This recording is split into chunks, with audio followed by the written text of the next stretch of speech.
अच्छा, आज हम लोग जो टॉपिक स्टार्ट करने वाले हैं that is self balancing ledger.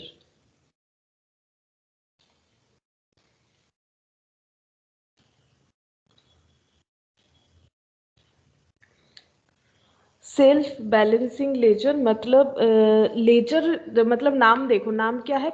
Self balancing ledger. तो लेजर कैसे बनता है? जर्नल से लेजर बनता है। पहले जर्नल एंट्री पास करना पड़ता है, आफ्टर दैट उसी से लेजर हम लोग प्रिपेयर करते हैं।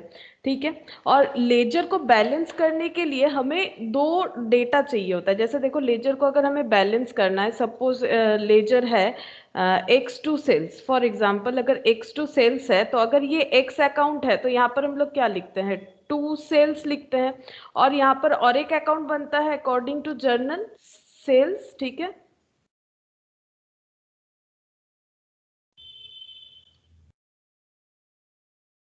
गुड मॉर्निंग इनकी। Good morning ma'am.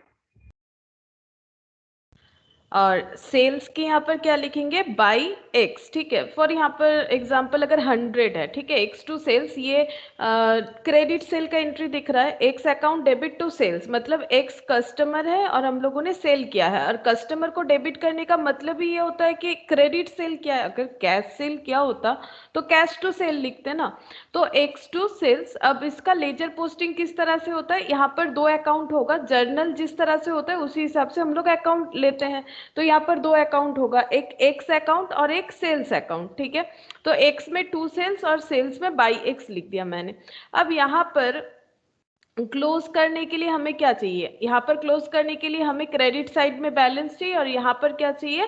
Debit side में बैलेंस चाहिए। ठीक है। तो लेजर को हम लोगों को बैलेंस करना पड़ता है। अब सेल्फ बैलेंसिंग लेजर क्या है? देखो, सेल्फ बैलेंसिंग लेजर मतलब क्या होगा? अगर जो भी बड़े बड़े ऑर्गेनाइजेशन होते हैं, ठीक है, छोटा ऑर्गेनाइजेशन में ये चीज एप्लीकेबल उतना नहीं होता है। अगर ऑर्गेनाइजेशन बड़ा है तो कंपनी अपना जो बुक्स ऑफ अकाउंट्स है ना, बुक्स ऑफ अकाउंट्स जैसे तुम लोग देखे होगे कि जब तुम लोग जर्नल लेजर सीखते हो पहले, तो परचेज का अलग अकाउंट करवाया जाता है, सेल्स का अलग अकाउंट करवाया जाता है। लेकिन तुम लोगों ने ये तो पढ़ा होगा, डे बुक्स पढ़ा होगा, जैसे कि परचेज डे बुक होता है, सेल्स डे बुक होता है। तो ये डे बुक का जरूरत क्यों होता है बता सकते हो? मतलब पहले तो जब जर्नल और लेजर करते हो तो जर्नल एंट्री में जो परचेज टू कस्टमर, जो भी सॉरी क्रेडिटर आएगा, या फिर purchase account debit to cash, चाहे कैश परचेस हो चाहे क्रेडिट परचेस हो, हम लोग उसी तरह से लिखते हैं। फिर अलग से परचेस बुक और सेल्स बुक का क्या जरूरत है और कैश बुक का क्या जरूरत है? जो सब्सिडियरी बुक्स हम लोग पढ़ते हैं, तो ये बुक्स का क्या जरूरत था अलग से? क्योंकि लेजर में भी तो हम लोग लिख सकते थे, फिर अलग से बुक मेंटेन क्यों किया जाता है? सब्सिडियरी बुक्स का मतलब रीजन क्या है सब्सिडियरी बुक्स बनाने का?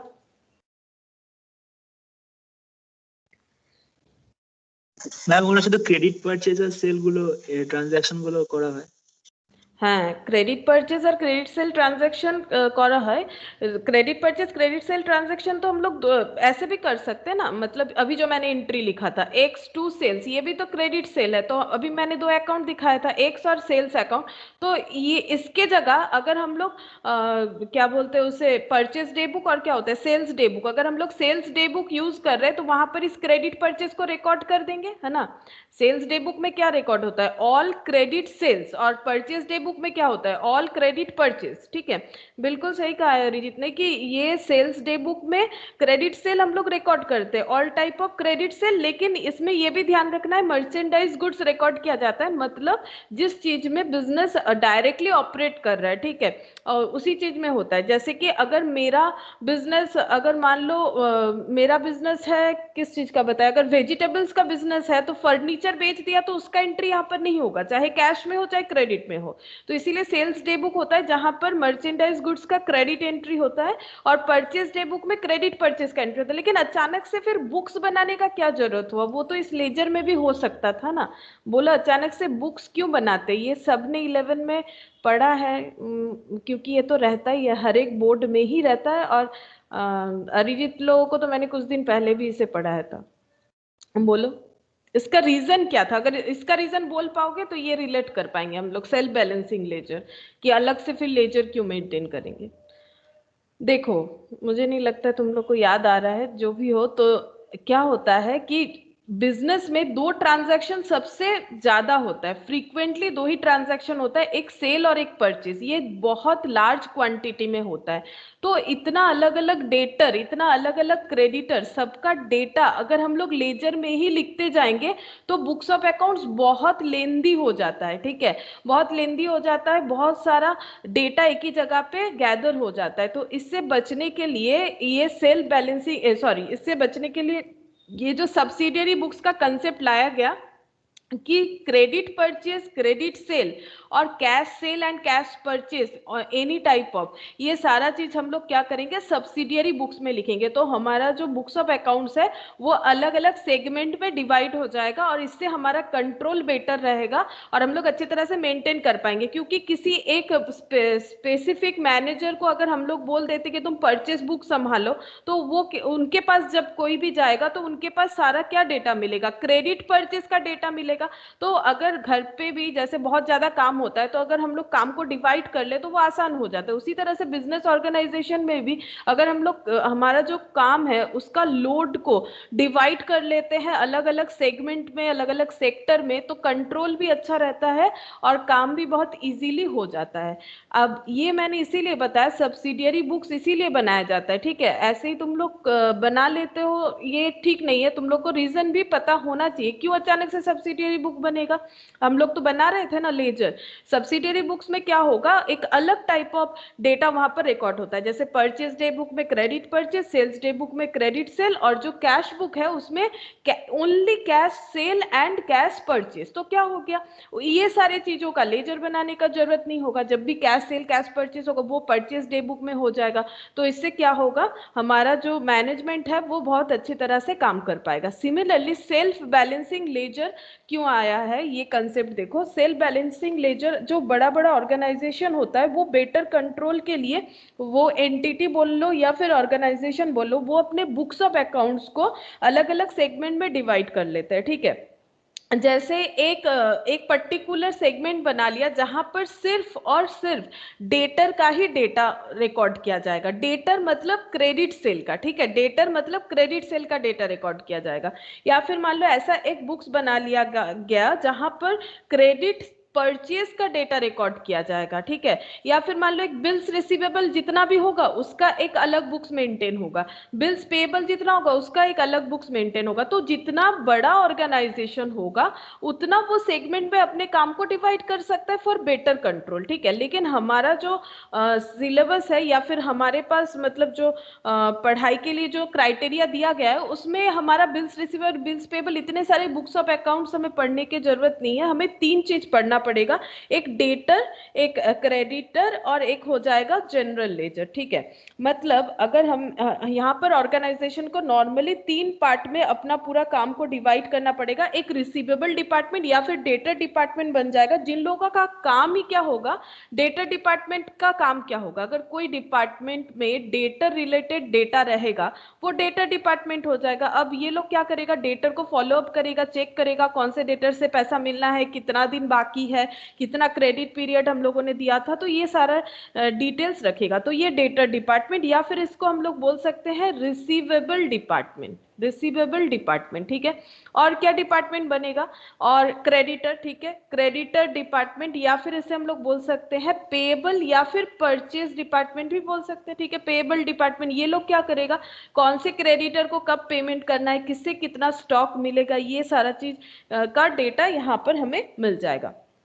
इसके अलावा मान लो एक कैश डिपार्टमेंट अगर होता है किसी ऑर्गेनाइजेशन में, तो कैश डिपार्टमेंट में क्या होगा, कैश डिपार्टमेंट में कैश बैलेंस, ये सारा चीज फॉलो होगा। ठीक है, कैश का बैलेंस, कितना कैश है, कितना कैश इनफ्लो हुआ है, कितना कैश आउटफ्लो हुआ है, ये सारा चीज मेंटेन होगा। तो जो डेटर डिपार्टमेंट है उन्हें तो डेटर को फॉलो अप करना है, डेटर का डिटेल्स रखना ही है, यानी ये लोग एक डेटर का सेपरेट लेजर मेंटेन करेगा, सेपरेट लेजर। ये लोग डेटर का सेपरेट लेजर बनाएगा, ये लोग भी क्रेडिटर का सेपरेट लेजर बनाएगा। ठीक है, और ये लोग भी कैश का सेपरेट लेजर बनाएगा। And trial balance also and trial balance also, ठीक है। लेजर तो सेपरेट मेंटेन करेगा ही, उसके साथ एक सेपरेट ट्रायल बैलेंस भी बनाएगा। मतलब डेटर डिपार्टमेंट अपना जो भी एक लेजर बनाएगा, डेटर लेजर, उसमें डेटर का सारा डिटेल्स रखेगा। अब जैसे ही जर्नल बनता है फिर लेजर बनता है, उसी के बाद लेजर के बैलेंस से क्या बनता है, ट्रायल बैलेंस, ठीक है। फर्स्ट जर्नल होता है, फिर लेजर होता है, फिर लेजर पे जो बैलेंस आता है उससे ट्रायल बैलेंस बनता है, ठीक है। तो ये सारे डिपार्टमेंट जो है, इन लोगों को अपना सेपरेट लेजर तो मेंटेन करना ही है, उसके बाद उस लेजर से ट्रायल बैलेंस भी प्रिपेयर करना पड़ेगा, ठीक है। ट्रायल बैलेंस भी प्रिपेयर करना पड़ेगा। और जो डेटा डेटर या क्रेडिटर में नहीं आएगा, ठीक है, नॉर्मली कैश डिपार्टमेंट तुम लोग के सिलेबस में नहीं है, डेटर क्रेडिटर ये ही दो मेन डिपार्टमेंट पढ़ना पड़ेगा। तो डेटर डिपार्टमेंट में जो आएगा वो डेटर डिपार्टमेंट में लिखेंगे, क्रेडिटर में जो आएगा वो क्रेडिटर में लिखेंगे। लेकिन जो डेटर और क्रेडिटर में नहीं आएगा उसके लिए कौन सा अकाउंट, कौन सा डिपार्टमेंट है, general laser department, general ledger department, ठीक है। जैसे अगर तुम लोग को जर्नल प्रॉपर अगर याद है तो देखना, जो सब्सिडियरी बुक्स में भी नहीं आ रहा है वो कहाँ पर आता है, वो जर्नल प्रॉपर में आता है। जब सब्सिडियरी बुक हम लोग सीखते हैं तो सब्सिडियरी बुक में परचेज डे बुक होता है, सेल्स डे बुक होता है, ठीक है, और कैश बुक होता है। और जब कैश बुक में भी नहीं आ रहा है कोई एंट्री, परचेज बुक में भी नहीं आ रहा है, सेल्स बुक में भी नहीं आ रहा है, तो वो सारा एंट्री कहाँ जाता है, जर्नल प्रॉपर में जाता है। उसी तरह से मतलब जहां पर जर्नल एंट्री हो रहा है, मतलब ये सब में नहीं आएगा तो डायरेक्ट जर्नल में आएगा, उसे जर्नल प्रॉपर कहते हैं। और यहाँ पर जनरल लेजर डिपार्टमेंट कहेंगे, मतलब जनरल लेजर बनेगा एक, जहां पर डेटर या क्रेडिटर का डेटा यहाँ पर अगर नहीं आ रहा है, डेटर क्रेडिटर छोड़ के बाकी डेटा कहाँ पर आएगा, जनरल लेजर में आएगा। और यहाँ पर भी क्या करना पड़ेगा, एक सेपरेट लेजर मेंटेन होगा, सेपरेट लेजर मेंटेन होगा। और इन लोगों को भी बनाना पड़ेगा ट्रायल बैलेंस, ठीक है, इन लोगों को भी ट्रायल बैलेंस बनाना पड़ेगा। अब इसका बेनिफिट क्या है देखो, जैसे कि अगर मान लो ये सब अगर अपने इंडिविजुअल ट्रायल बैलेंस बनाते हैं तो ट्रायल बैलेंस हमें एरर डिटेक्ट करने में हेल्प करता है। बाय चांस अगर ट्रायल बैलेंस हमारा टैली नहीं होता है तो हम लोग को पता चलता है कि हमारा कुछ ना कहीं तो गलत है, चाहे वो जर्नल में हो, चाहे वो लेजर के कैलकुलेशन में हो, पोस्टिंग में हो, बहुत बहुत सारे टाइप ऑफ एरर्स होते हैं, ठीक है। अब यहाँ पर क्या होगा, अगर मान लो कि हमारा जो एरर है वो हमें फाइंड आउट करना है जल्दी, ठीक है, क्योंकि ट्रायल बैलेंस कब बनता है, at the end of the accounting year बनेगा, ठीक है। अब पूरे बुक्स ऑफ अकाउंट्स का ट्रायल बैलेंस कब बनेगा, तब हमें पता चलेगा कि हमारा कोई भी लेजर जर्नल ये सब गलत हुआ है कि नहीं हुआ है। इसके बदले अगर हम लोग हर एक लेजर का सेपरेट ट्रायल बैलेंस बनाते हैं तो हमें पहले ही पता चल जाएगा कि कहाँ पर गलत हुआ है। और अगर हमें ये पता चल जाए तो हम लोग उसे ज्यादा जल्दी से जल्दी क्या करेंगे, उसे रेक्टिफाई भी कर सकेंगे। हमें पूरे बुक्स ऑफ अकाउंट्स का मतलब वेट नहीं करना पड़ेगा, कब पूरा फाइनल अकाउंट्स बनने के पहले का जो ट्रायल बैलेंस होता है वहां तक वेट नहीं करना पड़ेगा, क्योंकि ट्रायल बैलेंस बनने के बाद ही तो फाइनल अकाउंट्स बनता है। अब ट्रायल बैलेंस कब बनेगा, जब ईयर एंड होगा, जब सारा लेजर क्लोज होगा, जब सारा जर्नल बनना खत्म हो जाएगा, लेजर क्लोज होना स्टार्ट होगा, तब जाके ट्रायल बैलेंस बनेगा, तब पता चलेगा गलत हुआ है। लेकिन हो सकता है इसके बीच में हमारा जो गलती है वो हम लोग आइडेंटिफाई कर पाएंगे अगर हम लोग सेल बैलेंसिंग लेजर यूज करते हैं, क्योंकि हम लोग यहाँ पर सेपरेट लेजर के लिए सेपरेट ट्रायल बैलेंस यूज करने वाले हैं। तो इससे हमें ये पता चल जाएगा कि हमारा कहाँ पर एरर हुआ है, एरर डिटेक्ट करना आसान हो जाएगा, ठीक है। तो इसी रीजन से हम लोग सेल बैलेंसिंग लेजर प्रिपेयर करेंगे। अब यहाँ पर देखो सेल बैलेंसिंग लेजर का बेनिफिट फिर क्या क्या हो गया, एक बार लिख लेते हैं एडवांटेज, फिर इसको समझेंगे एक एग्जाम्पल के साथ। अच्छा पहले एग्जाम्पल के साथ समझ ही लेते हैं, उसके बाद ही हम लोग एडवांटेजेस को लिखेंगे। तो पहले एक हेडिंग बना लो, यहाँ पर लिखते हैं multiple books are maintained and multiple trial balance is prepared. तो हमें यहाँ पर करना क्या है, अभी तक हम लोगों ने वो देखा, ठीक है। अब कैसे ये काम करेगा, ठीक है, कैसे ये चीज एक्टिव होगा वो हम एग्जाम्पल के साथ समझाते हैं। अच्छा जैसे कि मैंने कहा यहाँ पर हम लोग को तीन तरह का मतलब सेल बैलेंसिंग लेजर ही सीखना है, ठीक है। एक हो जाएगा डेटर लेजर, डेटर लेजर हमें प्रिपेयर करना है, एक जनरल लेजर और एक क्रेडिटर लेजर। और जैसे कि मैंने कहा कि क्रेडिटर लेजर मतलब ही परचेज या फिर बॉट लेजर, नाम लिख लो। जो क्रेडिटर लेजर है वही परचेज लेजर, वही बॉट लेजर, ठीक है। ये तो ऐसे भी याद रह सकता है, अगर नहीं याद रहेगा तो लिख सकते हो। जो क्रेडिटर लेजर है वही परचेज लेजर है, वही बॉट लेजर है। और जो डेटर लेजर है वही सेल लेजर है, ठीक है, वही सेल लेजर है, वही कस्टमर लेजर है। अच्छा, यहाँ पर लिखेंगे, यहाँ पर क्या मेंटेन होगा? अगर डेटर का लेजर है, डेटर के लेजर में क्या मेंटेन होगा? अभी मैंने एक्स दिखाया था ना, यहाँ पर एक एक्स अकाउंट लिखा था, तो एक्स हमारा डेटर था। तो एक डेटर का जो लेजर होता है वहां पर क्या मेंटेन होता है? उस डेटर का डिटेल्स मेंटेन हो जाएगा, ठीक है, उस डेटर का डिटेल्स मेंटेन होगा। तो laser of individual debtor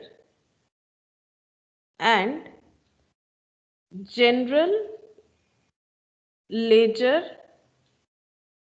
adjustment account.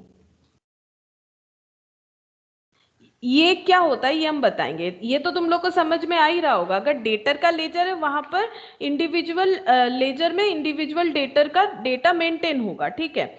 लेकिन ये जो मैंने लिखा कि and general ledger adjustment account, ये क्यों मेंटेन करना पड़ेगा वो हम लोग देखेंगे एग्जाम्पल के साथ, उसे हम लोग समझेंगे। अच्छा, जनरल लेजर में लिखो all the ledgers other than debtor and creditors and debtor ledger adjustment and creditor ledger adjustment account। सारा लेजर यहाँ पर मेंटेन होगा। जैसे जर्नल प्रॉपर में क्या होता था, परचेज डे बुक में जो आता है, सेल्स डे बुक में जो आता है, कैश बुक में जो आता है, वो छोड़ के बाकी जर्नल जो वहां नहीं आ रहा है यहाँ पर आएगा। तो जनरल लेजर एडजस्टमेंट अकाउंट में क्या क्या आएगा? सारा लेजर आएगा, लेकिन डेटर और क्रेडिटर का नहीं आएगा। और सारा डेटर क्रेडिटर को छोड़ के बाकी सारा लेजर यहाँ पर मेंटेन होगा। और debtor ledger adjustment and creditor ledger ये कैसे आएगा वो हम लोग एग्जाम्पल के साथ देखेंगे, ठीक है। अच्छा, next creditor ledger. Creditor ledger में क्या होगा? लेजर ऑफ इंडिविजुअल क्रेडिटर, यहाँ पर इंडिविजुअल क्रेडिटर का लेजर मेंटेन होगा। Ledger of individual creditor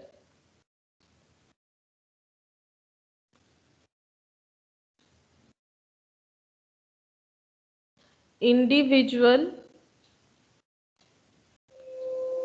creditor and general ledger adjustment account, ठीक है। इसे पूरा लिख सकते हो एक बार, जनरल लेजर एडजस्टमेंट अकाउंट मैंने लिखा है GLA। तो क्रेडिटर में हमें पता है क्रेडिटर का डेटा मेंटेन होगा, डेटर लेजर में डेटर का डेटा मेंटेन होगा। अब जनरल लेजर में डेटर क्रेडिटर छोड़ के बाकी सब डेटा मेंटेन करेंगे। बाकी जो ये एंड के साथ जो लिखा हुआ है उसे हम लोग समझेंगे। अच्छा, तो उसके लिए एक एग्जाम्पल लिखते हैं।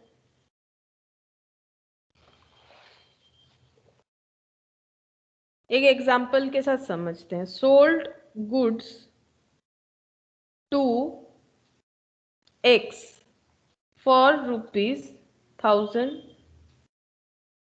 फिर sold goods to Y for ₹1500। अच्छा, next cash received from X and Y ₹800 and ₹1400। ये तीन जर्नल गया। और उसके बाद फोर्थ नंबर पे परचेज, यहाँ पर 1 2 3 और ये 4 दे देते हैं। फोर्थ नंबर पे परचेज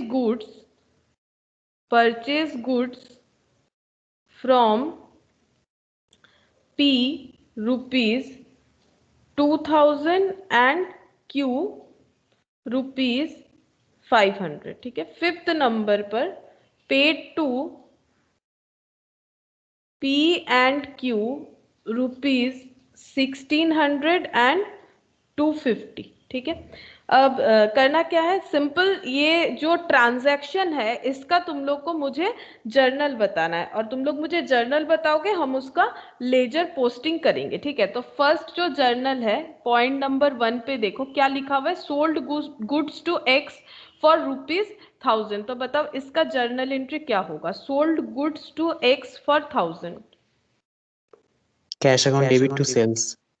कैश तो नहीं होगा, सोल्ड गुड्स टू एक्स बोला है, एक्स टू सेल होगा, एक्स टू सेल्स। क्योंकि हाँ क्रेडिट होगा, क्रेडिट हाँ, सेल है। क्रेडिट सेल है, वो जर्नल एंट्री देख के हमें समझना पड़ता है। सोल्ड गुड्स फॉर कैश अगर होता X. तो कैश टू, हाँ, तो X to sales, first entry हो गया एक्स टू सेल्स। अच्छा, अमाउंट क्या था, अमाउंट था 1000, तो यहाँ पर 1000 लिख देते हैं, ठीक है। अच्छा, फिर अब इसे क्या करेंगे, इसका लेजर पोस्टिंग समझते हैं। अब हम लोगों ने देखा है कि हम लोग क्या कर रहे हैं, सेल्फ बैलेंसिंग लेजर के हिसाब से ये जो क्वेश्चन है इसे करने वाले हैं। तो हम लोगों ने अभी देखा कि अगर कोई भी इंडिविजुअल डेटर का अगर हमें डेटा मेंटेन करना है, यहाँ पर डेटर का नाम क्या है, एक्स, अगर एक्स का डेटा हमें मेंटेन करना है उसके लिए हमें डेटर लेजर बनाना पड़ेगा, ठीक है, डेटर लेजर बनाना पड़ेगा। तो यहाँ पर एक्स कौन है, एक्स हमारा कस्टमर है, ठीक है, और ये हो गया सेल्स अकाउंट। तो एक्स हमारा कस्टमर है, तो एक्स के लिए हम लोग इंडिविजुअल एक लेजर मेंटेन करेंगे। तो यहाँ पर लिखेंगे इन डेटर लेजर, ठीक है, डेटर लेजर, जैसे इन द बुक्स ऑफ लिखते हैं ना, वैसे डेटर लेजर के अंदर सारे डेटर का डिटेल्स मेंटेन करेंगे। बात को एक बार अच्छे तरीके से समझो, चैप्टर आसान है लेकिन कंसेप्ट नहीं रहेगा तो कंफ्यूज्ड हो जाओगे। तो डेटर लेजर, क्योंकि मैंने कहा ना कि डेटर लेजर के अंदर हमें डेटर का डेटा मेंटेन करना है, तो डेटर लेजर मैंने लिख दिया इन डेटर लेजर, जैसे इन द बुक्स ऑफ लिखते हैं उसी तरह से। अब फर्स्ट डेटर का नाम हमें मिल गया एक्स, ठीक है, अब इसका हम लोग लेजर बनाएंगे एक्स। अब क्या पोस्टिंग करेंगे, X account debit to sales है, तो यहाँ पर क्या लिखेंगे, टू सेल्स, ठीक है, टू सेल्स 1000, सेल्स 1000। हाँ, टू सेल्स 1000। अब ये टू सेल्स है, अब ये टू सेल्स तो ना कोई डेटर है ना तो कोई क्रेडिटर है, ये एक्स तो पता चल रहा है, एक्स एक मतलब एक्स एक ह्यूमन बीइंग है, ठीक है, जो डेटर है यहाँ पर, तो डेटर लेजर में उसको लिख दिया हम लोगों ने। बट ये सेल्स ना तो ये डेटर है ना तो ये क्रेडिटर है, तो अगर डेटर भी नहीं है क्रेडिटर भी नहीं है तो कौन से लेजर में मेंटेन होगा, जनरल लेजर में। अगर डेटर भी नहीं है क्रेडिटर भी नहीं है हमारा अकाउंट, तो मेंटेन होगा जनरल लेजर में। तो इसके लिए हम यहां पर लिखते हैं जनरल लेजर अकाउंट बनाते हैं, in general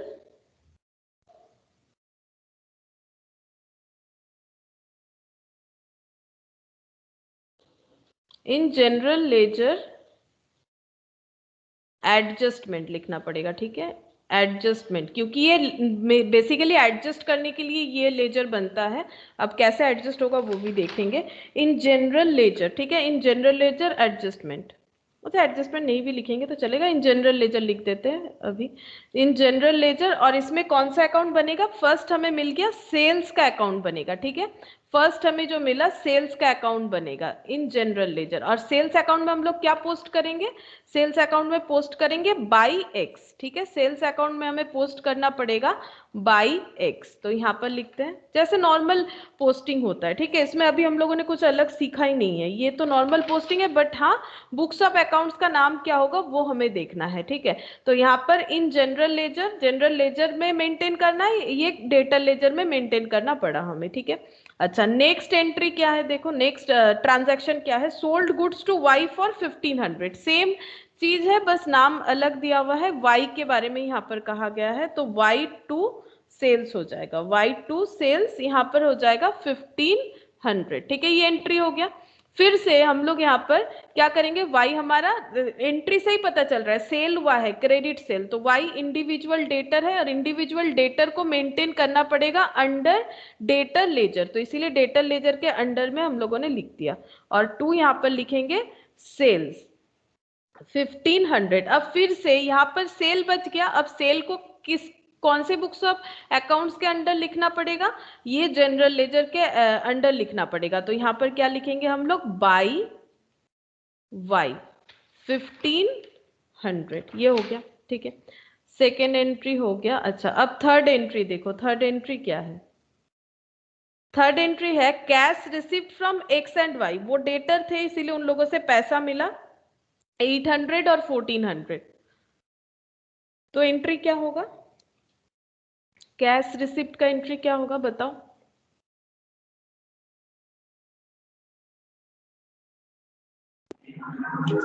Cash to X and cash to Y. Cash to X and cash to Y, सही। अच्छा म्यूट कर लो क्या?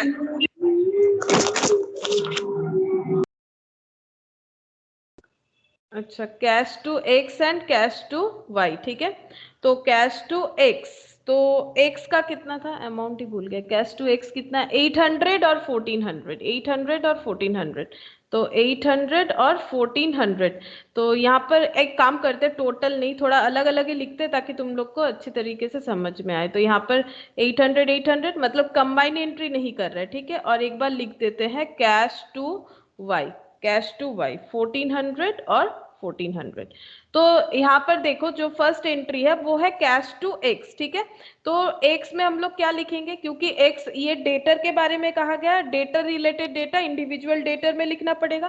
तो सेल किए थे 1000 का और कैश मिला है 800 का, सेल किए थे 1500 का और कैश मिला है 1400 का। तो ये एक अकाउंट तो पोस्ट हो गया, बाई कैश और बाई कैश। अब ये जो एक्स और वाई है, ये एक्स और वाई को कहां पर लिखना पड़ेगा, ये कैश अकाउंट में पोस्ट होगा, ये कैश अकाउंट में पोस्ट होगा। और कैश अकाउंट कहां पर मेंटेन होगा, जनरल लेजर में मेंटेन होगा, क्योंकि कैश ना तो डेटर है ना तो क्रेडिटर है। तो कैश अकाउंट कहां मेंटेन करना पड़ेगा, जनरल लेजर में। कैश अकाउंट कहां मेंटेन करेंगे, जनरल लेजर में मेंटेन करेंगे। और इसका एंट्री हो जाएगा 2x और 2y, 800 और 1400, ठीक है, ये हो गया।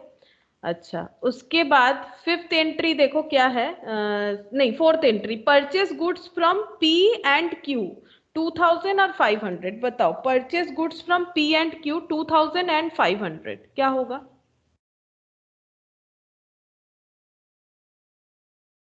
Purchase, purchase account debit to P and Q. हाँ purchase account debit to P 2000 और purchase to Q to Q 500, ठीक है। अच्छा अब ये पी और क्यू कौन बन गए, ये कौन है, ढूंढना पड़ेगा ना। डेटर क्रेडिटर है क्या, अगर डेटर क्रेडिटर है तो उस हिसाब से होगा, अगर नहीं है तो जनरल लेजर में जाएगा। बताओ ये डेटर है या क्रेडिटर है? क्रेडिटर। क्रेडिटर है, ठीक है। तो क्रेडिटर के लिए कौन सा बुक्स ऑफ अकाउंट्स, कौन सा लेजर मेंटेन करना पड़ेगा, क्रेडिटर लेजर। तो यहां पर लिखेंगे इन क्रेडिटर लेजर। और फर्स्ट जो बुक्स ऑफ अकाउंट्स जो हो रहा है उसका नाम है पी अकाउंट और एक क्यू अकाउंट, ये पी अकाउंट और क्यू अकाउंट। अब purchase to P and Q है तो बाई परचेस, बाई परचेस 2000 और बाई परचेस ये भी हो जाएगा 500, ठीक है। अब पी और क्यू अकाउंट तो बन गया, परचेज अकाउंट बनना बाकी है। तो परचेज अकाउंट कहां पर बनेगा, जनरल लेजर में, क्योंकि परचेज ना तो डेटर अकाउंट है ना तो क्रेडिटर अकाउंट है। तो ये बनेगा यहां पर जनरल लेजर में। तो यहां पर लिखेंगे परचेज अकाउंट, तो परचेज टू पी क्यू था तो 2PQ लिखेंगे, 2P और 2Q, ठीक है। तो 2000 और यहाँ पर 500। अच्छा नेक्स्ट देखो, लास्ट जो एंट्री है वो किस पे, paid to P and Q. P and Q को पेमेंट करना पड़ेगा, दोनों तो क्रेडिटर है, तो पेड पी एंड क्यू।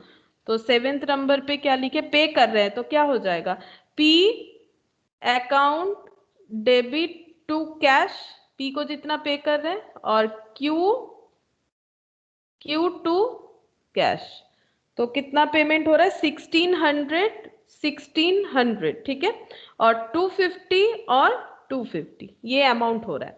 अच्छा, अब पी क्यू तो हमारा क्रेडिटर है, तो क्रेडिटर लेजर तो हम लोगों ने यहाँ पर मेंटेन करके रखा है, तो क्रेडिटर में लिखेंगे टू कैश, पेमेंट कर दिया, इतना खरीदा था हम लोगों ने और पेमेंट किया है 1600 और यहाँ पर पेमेंट करके रखा है 250, ठीक है। अच्छा, अब ये पुट हो गया। अब कैश अकाउंट तो जनरल लेजर में मेंटेन होगा, तो जनरल लेजर में ऑलरेडी अकाउंट बना हुआ है, बस यहाँ पर हम लोगों को पोस्ट कर देना है। तो बाई पी और बाई क्यू, तो P का 1600 और Q का 250। तो अभी तक देखो हम लोगों ने ऐसा कुछ भी नहीं, मतलब नया कुछ नहीं किया, जैसे जर्नल से लेजर पोस्ट होता है उसी तरह से किया, बट लेजर को लाइन बाय लाइन ना करके ये सारे अकाउंट को एक सेपरेट लेजर में मेंटेन किया, क्योंकि ये तो अकाउंट है ना, एक्स अकाउंट, वाई अकाउंट, ये अकाउंट होता है, इसको हम लोगों ने एक सेपरेट लेजर पे मेंटेन किया, जैसे एक्स और वाई को डेटर लेजर पे मेंटेन किया। अब जैसे लेजर क्लोज होता है उस तरह से हम लोग क्लोज करेंगे। तो यहाँ पर बैलेंस कितना आ गया, बाई बैलेंस CD आ जाएगा, ठीक है, इधर आएगा, ये हो गया 1000 और ये हो गया यहाँ पर 1000, तो ये 200। तो बैलेंस किधर आया, ये डेबिट साइड होता है, ये क्रेडिट साइड होता है, बैलेंस क्रेडिट साइड आया, बट ये कौन सा बैलेंस है ये बता सकते हो, ये डेबिट बैलेंस है या क्रेडिट बैलेंस है? बैलेंस तो हमारा क्रेडिट साइड आया, बट बैलेंस कौन सा बैलेंस है? क्रेडिट बैलेंस होता है। क्यों? क्योंकि 1000 रुपीज से हम लोगों ने 200 यहाँ पर ट्रांसफर किया, जैसे तराजू होता है ना उसी तरह से, इधर 800 है इधर 1000 है, अगर दोनों को बराबर करना है, इसे अगर एक तराजू की तरह मानते हैं तो दोनों को अगर बराबर करना है तो यहाँ 200 देना पड़ेगा। अब 200 कौन दे सकता है, जिधर ज्यादा है, तो ये 1000 ने 200 दिया इधर, इसीलिए इधर लिखा गया है बिकॉज ऑफ बैलेंस, ठीक है। तो ये क्रेडिट साइड में लिखा गया है, साइड क्रेडिट, बट बैलेंस क्या है, क्रेडिट बैलेंस है, सॉरी डेबिट बैलेंस है, साइड क्रेडिट है, बैलेंस डेबिट बैलेंस है, क्योंकि अभी ट्रायल बैलेंस करेंगे ना इसीलिए, तो बैलेंस डेबिट बैलेंस है। अब यहाँ पर 1400, फिर यहाँ पर बाई साइड है तो बाई लिखेंगे, बैलेंस CD यहाँ पर आ जाएगा 100, यहाँ पर भी सिमिलर हो गया। क्यों सिमिलर हुआ ये भी देखो, अच्छा ये 1500 लिख देते हैं, यहाँ पर भी देखो, ये इधर क्या था, इधर डेबिट साइड ज्यादा था, ठीक है, तो डेबिट साइड ज्यादा था तो इधर कम होगा, तो ये जो कम हो रहा है इसे बैलेंस करने के लिए हम लोगों ने इधर से 100 रुपीज यहाँ पर ट्रांसफर कर दिया, तो क्रेडिट साइड में डेबिट बैलेंस आएगा, ठीक है। अब अगर तुम लोग ध्यान से देखोगे तो डेटर लेजर जो बन रहा है, जो डेटर लेजर में हम लोग मेंटेन कर रहे हैं, क्योंकि वहां पर सारा डेटर का अकाउंट मेंटेन कर रहे हैं, तो वहां पर जितना भी बैलेंस आएगा ना सारा डेबिट बैलेंस ही आएगा। मतलब ये डेबिट बैलेंस इसलिए मैंने पहले ही बता दिया है, तुम लोग सोचो कि ये क्रेडिट साइड लिखा हुआ है, ये साइड क्रेडिट है बट बैलेंस डेबिट है, तो जितना भी डेटर को तुम लोग मेंटेन कर लो, XYZ जितने सारे डेटर का भी डिटेल्स मेंटेन कर लो, सारा का सारा बैलेंस हम लोगों को डेबिट बैलेंस मिलेगा। अब हमें क्या बोला गया है कि सेपरेट लेजर तो है, उसके साथ सेपरेट ट्रायल बैलेंस भी मेंटेन करना है, तो ट्रायल बैलेंस का जो फॉर्मेट होता है वो लिख रहे हैं हम यहाँ पर, डेबिट क्रेडिट ये लिख दिया मैंने पर्टिकुलर। अब बता सकते हो ट्रायल बैलेंस में क्या लिखा जाता है, ट्रायल बैलेंस में क्या लिखा जाता है, किस तरह से ट्रायल बैलेंस हम लोग बनाते हैं, यहाँ पर क्या लिखेंगे, ये जो यहाँ पर अकाउंट का नाम लिखा जाता है ना, ट्रायल बैलेंस में पर्टिकुलर में अकाउंट का नाम लिखेंगे, तो दो अकाउंट है हमारे पास देखो, एक्स और वाई, तो यहाँ पर मैंने लिख दिया एक्स अकाउंट और यहाँ पर मैंने लिख दिया वाई अकाउंट।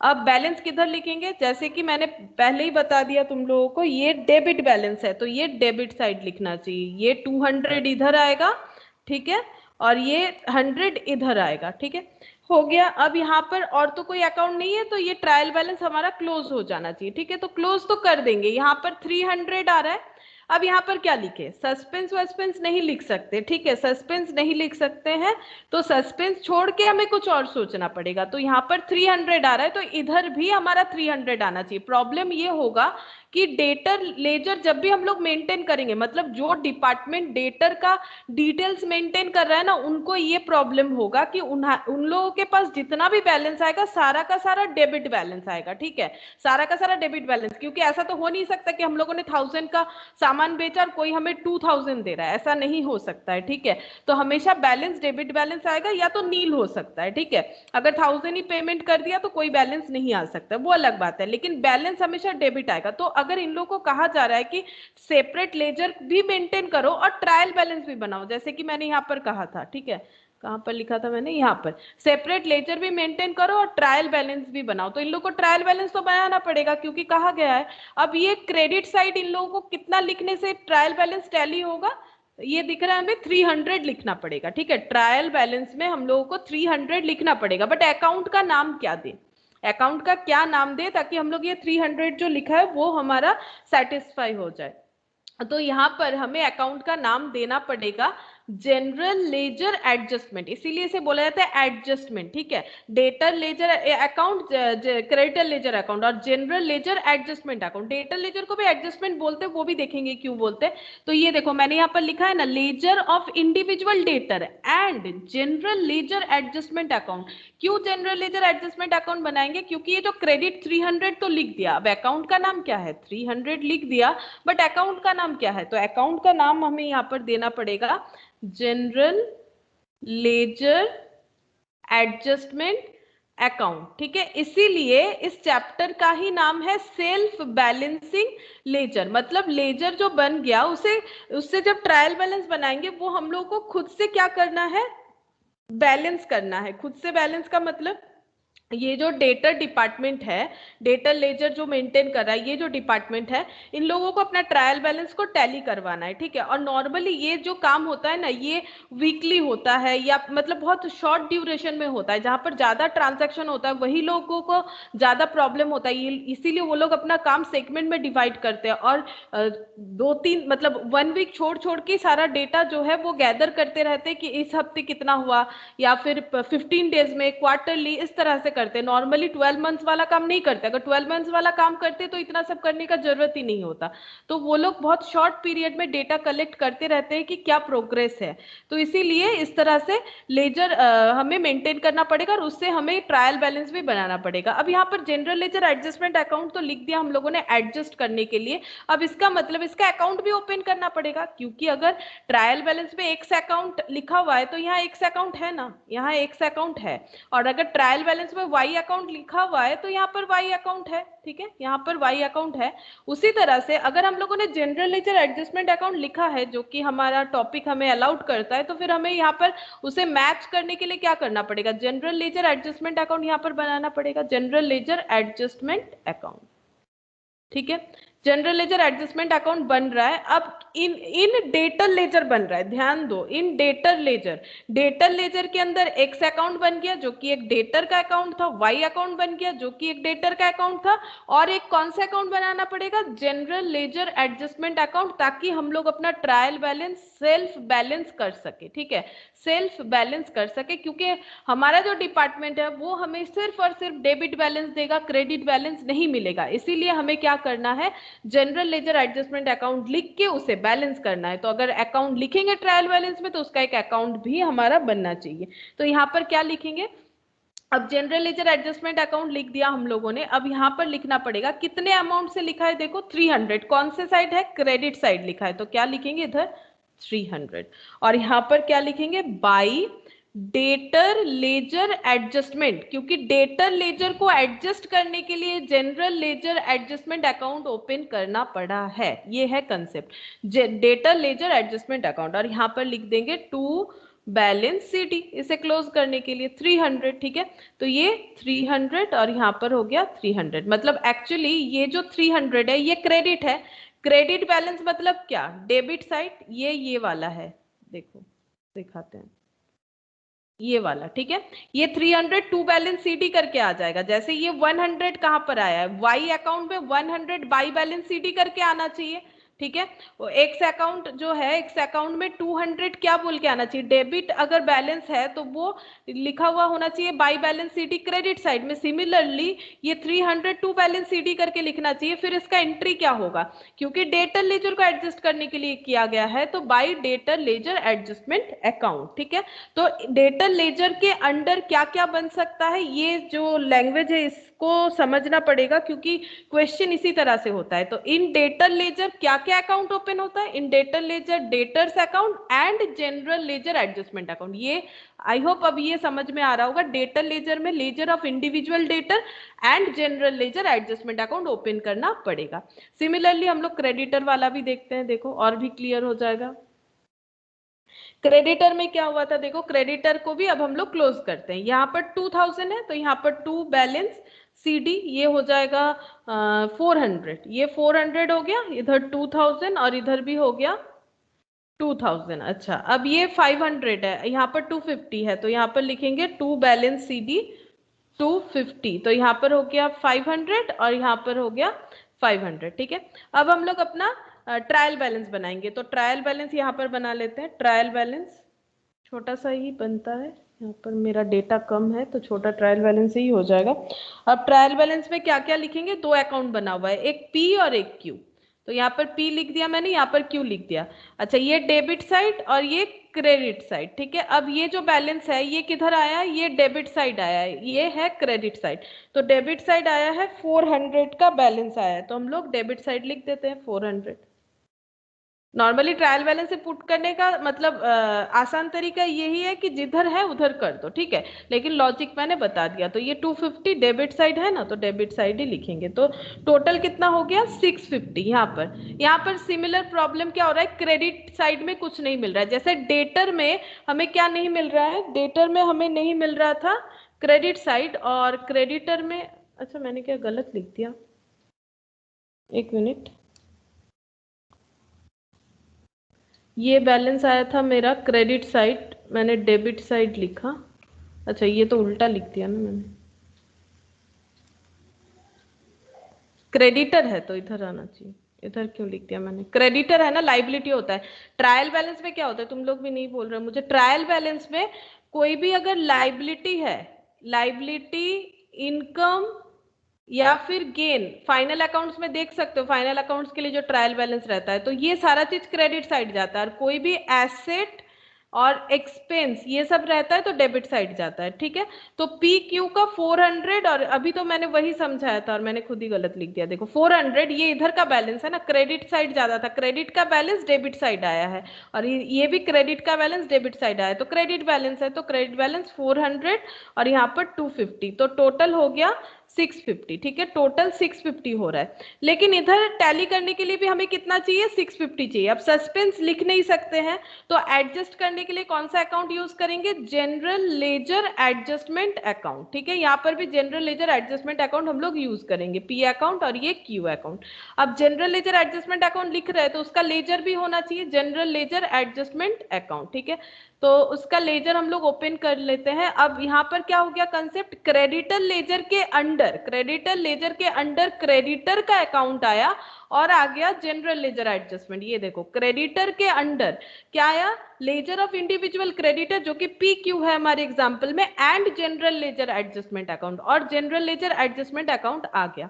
अब जनरल लेजर एडजस्टमेंट अकाउंट में हम लोगों ने कितना लिखा है 650, किधर लिखा है, डेबिट साइड लिखा है 650, तो ये 650 हमें किधर लिखना चाहिए बताओ, ये 650 किधर लिखना चाहिए, डेबिट साइड। हाँ यहाँ पर लिखेंगे, क्रेडिट साइड लिखना चाहिए, बाई बैलेंस CD 650 लिखना चाहिए। ठीक है, 650 हो गया, तो यहाँ पर क्या लिखेंगे एडजस्ट करने के लिए कि कौन से लेजर को एडजस्ट करने के लिए हम टू लोगों ने creditor ledger adjustment, to creditor ledger adjustment use करेंगे 650, ये हो गया टू क्रेडिटर लेजर एडजस्टमेंट 650। ठीक है, तो इस तरह से हमारा अकाउंट टैली हो गया, तो क्रेडिटर लेजर और यहाँ पर बन गया देखो जनरल लेजर।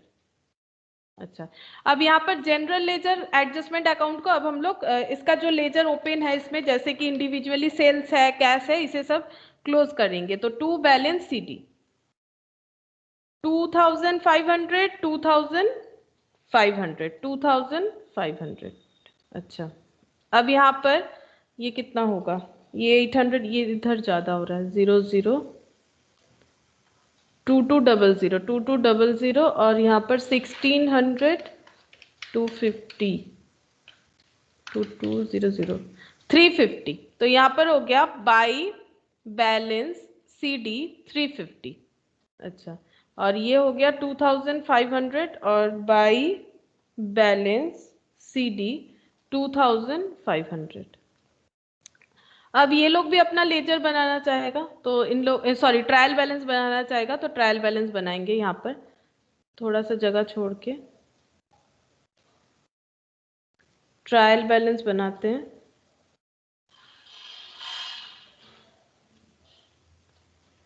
अच्छा, ये डेबिट और ये क्रेडिट। तो फर्स्ट अकाउंट अगर देखो तो है सेल्स अकाउंट, फिर है कैश, फिर परचेज, ठीक है। सेल्स, कैश और परचेज है। तो सेल्स क्या होता है, सेल्स का हमेशा क्रेडिट बैलेंस होता है, ठीक है। सेल्स रिटर्न होता है तो वो डेबिट, सेल्स का क्रेडिट बैलेंस होता है। और देखो क्रेडिट बैलेंस ही है, क्रेडिट साइड से बैलेंस डेबिट साइड गया है, तो 2500 क्रेडिट में लिखेंगे। तो 2500 क्रेडिट में लिख दिया मैंने, ठीक है। अच्छा, कैश का क्या आया है, कैश इधर आ रहा है 350, 350 ये डेबिट है और ये क्रेडिट है, मतलब डेबिट बैलेंस है। और कैश ऐसे एसेट होता है तो 350 वो एसेट साइड जाएगा यानी डेबिट साइड जाएगा। ये हो गया कैश का 350। अब परचेज देखो, परचेज जो होता है वो हमेशा डेबिट होता है, तो 2500 देखो डेबिट बैलेंस ही आया है, ठीक है। क्रेडिट साइड आया है मतलब डेबिट बैलेंस आया। परचेज डेबिट होता है तो 2500 डेबिट साइड में लिख दो, 2500। अब अगर हम लोग लेजर को टैली करना चाहे तो लेजर टैली नहीं हो रहा है, ठीक है। लेजर टैली नहीं हो रहा है, इधर 2500 इधर 350, लेकिन यहाँ पर हम लोग 350 कम आ रहा है ऐसा नहीं कह सकते, क्योंकि उसका रीजन ये है कि अगर यहाँ पर अकाउंट मेंटेन हुआ है, ये जो अकाउंट मेंटेन हुआ है यहाँ पर जनरल लेजर एडजस्टमेंट अकाउंट, ये अकाउंट अगर मेंटेन हुआ है तो जनरल लेजर एडजस्टमेंट अकाउंट में भी क्रेडिटर लेजर और डेटर लेजर ओपन होना चाहिए। जैसे क्रॉस पोस्टिंग होता है ना, P account purchase to P हुआ था, उसी तरह से अगर ये general ledger adjustment account debit to creditor ledger adjustment account हो रहा है, इसका अगर जर्नल हम लोग रीड करें तो general ledger adjustment account debit to creditor ledger, तो फिर creditor ledger adjustment account open होना चाहिए इन जनरल लेजर।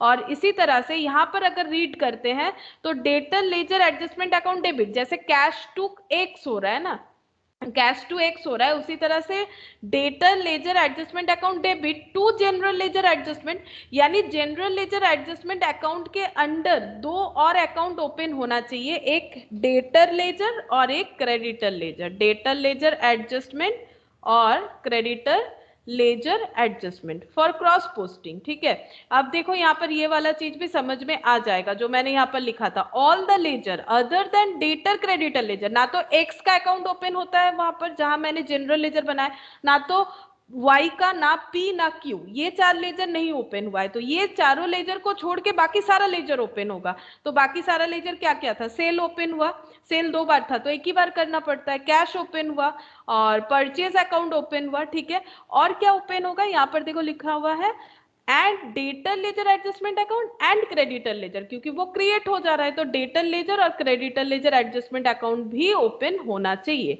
अब इसका सिंपल हम लोग क्रॉस पोस्टिंग कर देंगे, तो डेटर लेजर में क्या लिखेंगे, टू जनरल लेजर एडजस्टमेंट 300, क्यों लिखा मैंने, देखो यहाँ पर देखोगे तो समझ जाओगे।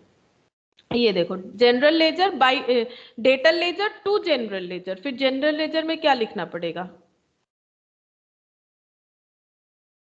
सॉरी डेटा लेजर में क्या लिखना पड़ेगा, टू जनरल लेजर, ठीक है। और बाई बैलेंस सीडी क्लोज कर देते हैं 300, ठीक है। और क्रेडिटर लेजर में क्या एंट्री हुआ था, क्रेडिटर लेजर में एंट्री हुआ था, कहाँ चला गया क्रेडिटर लेजर, हाँ क्रेडिटर लेजर में एंट्री हुआ था, ये देखो general ledger adjustment account debit to creditor ledger. अब हम लोगों ने बनाया वहां पर क्रेडिटर लेजर, ठीक है। तो क्रेडिटर लेजर में क्या लिखेंगे, by general ledger adjustment, bye general ledger adjustment, simple cross posting कर रहे हैं, बाय जनरल लेजर एडजस्टमेंट, ठीक है। और अमाउंट हो जाएगा 650, वहां 300 का एडजस्टमेंट था, यहाँ 650 का था, 650 इधर टू साइड है तो टू बैलेंस सीडी 650। अब ये दोनों लिख देना है हमें, तो दो अकाउंट जाएगा हमारे ट्रायल बैलेंस में, एक चला जाएगा डेटर लेजर एडजस्टमेंट और एक क्रेडिटर लेजर एडजस्टमेंट। और अमाउंट को कैसे पुट करेंगे, ये देखो ये किधर है, ये है 300, ठीक है। 300 लिखा हुआ है किधर, 3, ये डेबिट साइड है, ये क्रेडिट साइड है, ठीक है। इसका मतलब ये डेबिट बैलेंस है तो डेबिट साइड लिखेंगे 300 को, ठीक है। और ये अगर देखो तो ये क्रेडिट साइड आया हुआ है, ये डेबिट है ये क्रेडिट है, क्रेडिट साइड बैलेंस आया हुआ है यानी क्रेडिट बैलेंस है, तो 650 हमें लिखना पड़ेगा क्रेडिट साइड। अब दोनों चीज बैलेंस होना ही चाहिए, अगर नहीं हुआ है तो कुछ गलत होगा। देखते हैं 350 प्लस 2500 प्लस 300 3150 और 2500 प्लस 650 तो 3150 तो टैली हो गया। तो इस तरह से हम लोग अपना जो लेजर है उसे टैली कर सकेंगे। तो ये कंसेप्ट होता है, मतलब इस तरह से मेंटेन होता है। मैंने प्रैक्टिकली बस 4 एग्जाम्पल के साथ तुम लोग को दिखा, 4 या 5 ऐसा कुछ एग्जाम्पल आया था मेरा। हाँ 5 जर्नल के साथ मैंने इसे समझाने का कोशिश किया, ठीक है।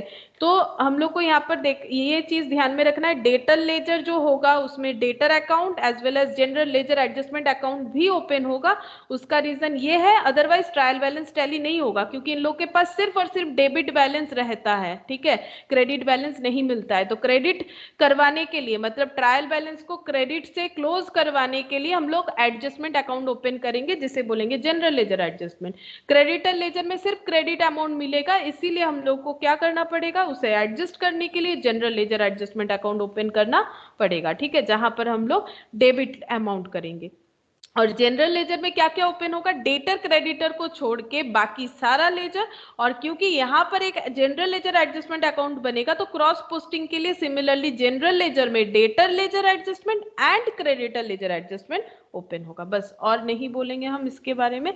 अब तुम लोग सम्स करोगे तो समझोगे, लेकिन पहले इसका एडवांटेज क्या है वो लिख लेते हैं, क्योंकि आ सकता है theoretically. Advantages. First, easy to locate error. Second, helps to prepare interim account and draft final account. Interim account मतलब जैसे कि मैंने कहा कि एक पीरियोडिकली होता है, वो 12 मंथ्स बाद नहीं होता है, मिडिल मिडिल में होते रहता है, क्वार्टरली हो सकता है, वीकली हो सकता है, ये सारा चीज बनते रहता है, और इसी से छोटा छोटा फाइनल अकाउंट्स भी बनते रहता है। Subdivision of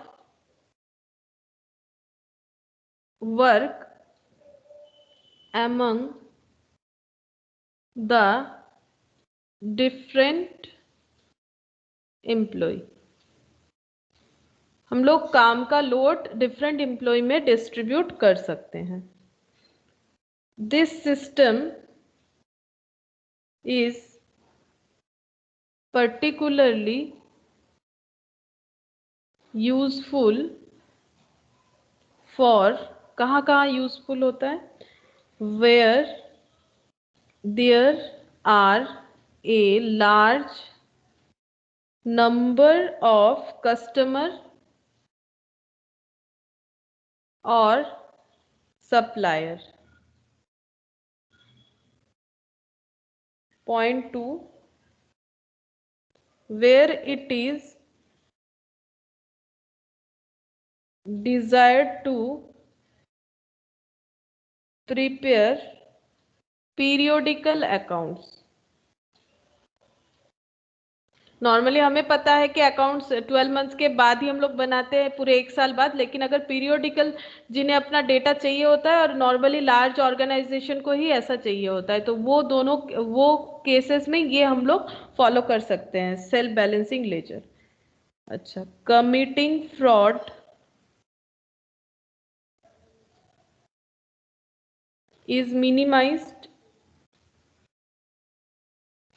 is minimized as different ledger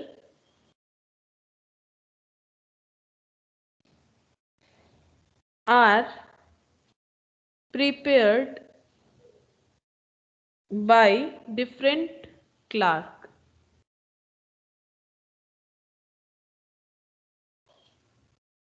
अगर अलग अलग क्लर्क, अगर अलग अलग क्लर्क को हम लोग अपॉइंट करेंगे, और अपॉइंट तो करना ही है, तभी तो इतने सारे सेगमेंट में काम को डिवाइड किया, और ये सारे काम का जो लोड है वो डिस्ट्रीब्यूट करेंगे अलग अलग लोगों को, तभी ना लोड डिस्ट्रीब्यूशन होगा।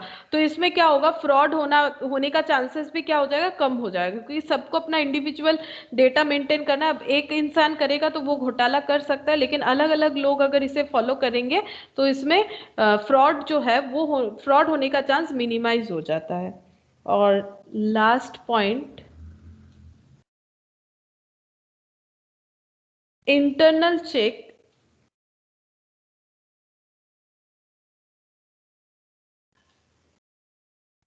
system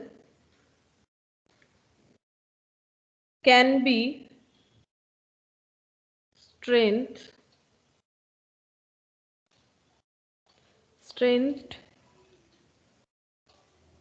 as it becomes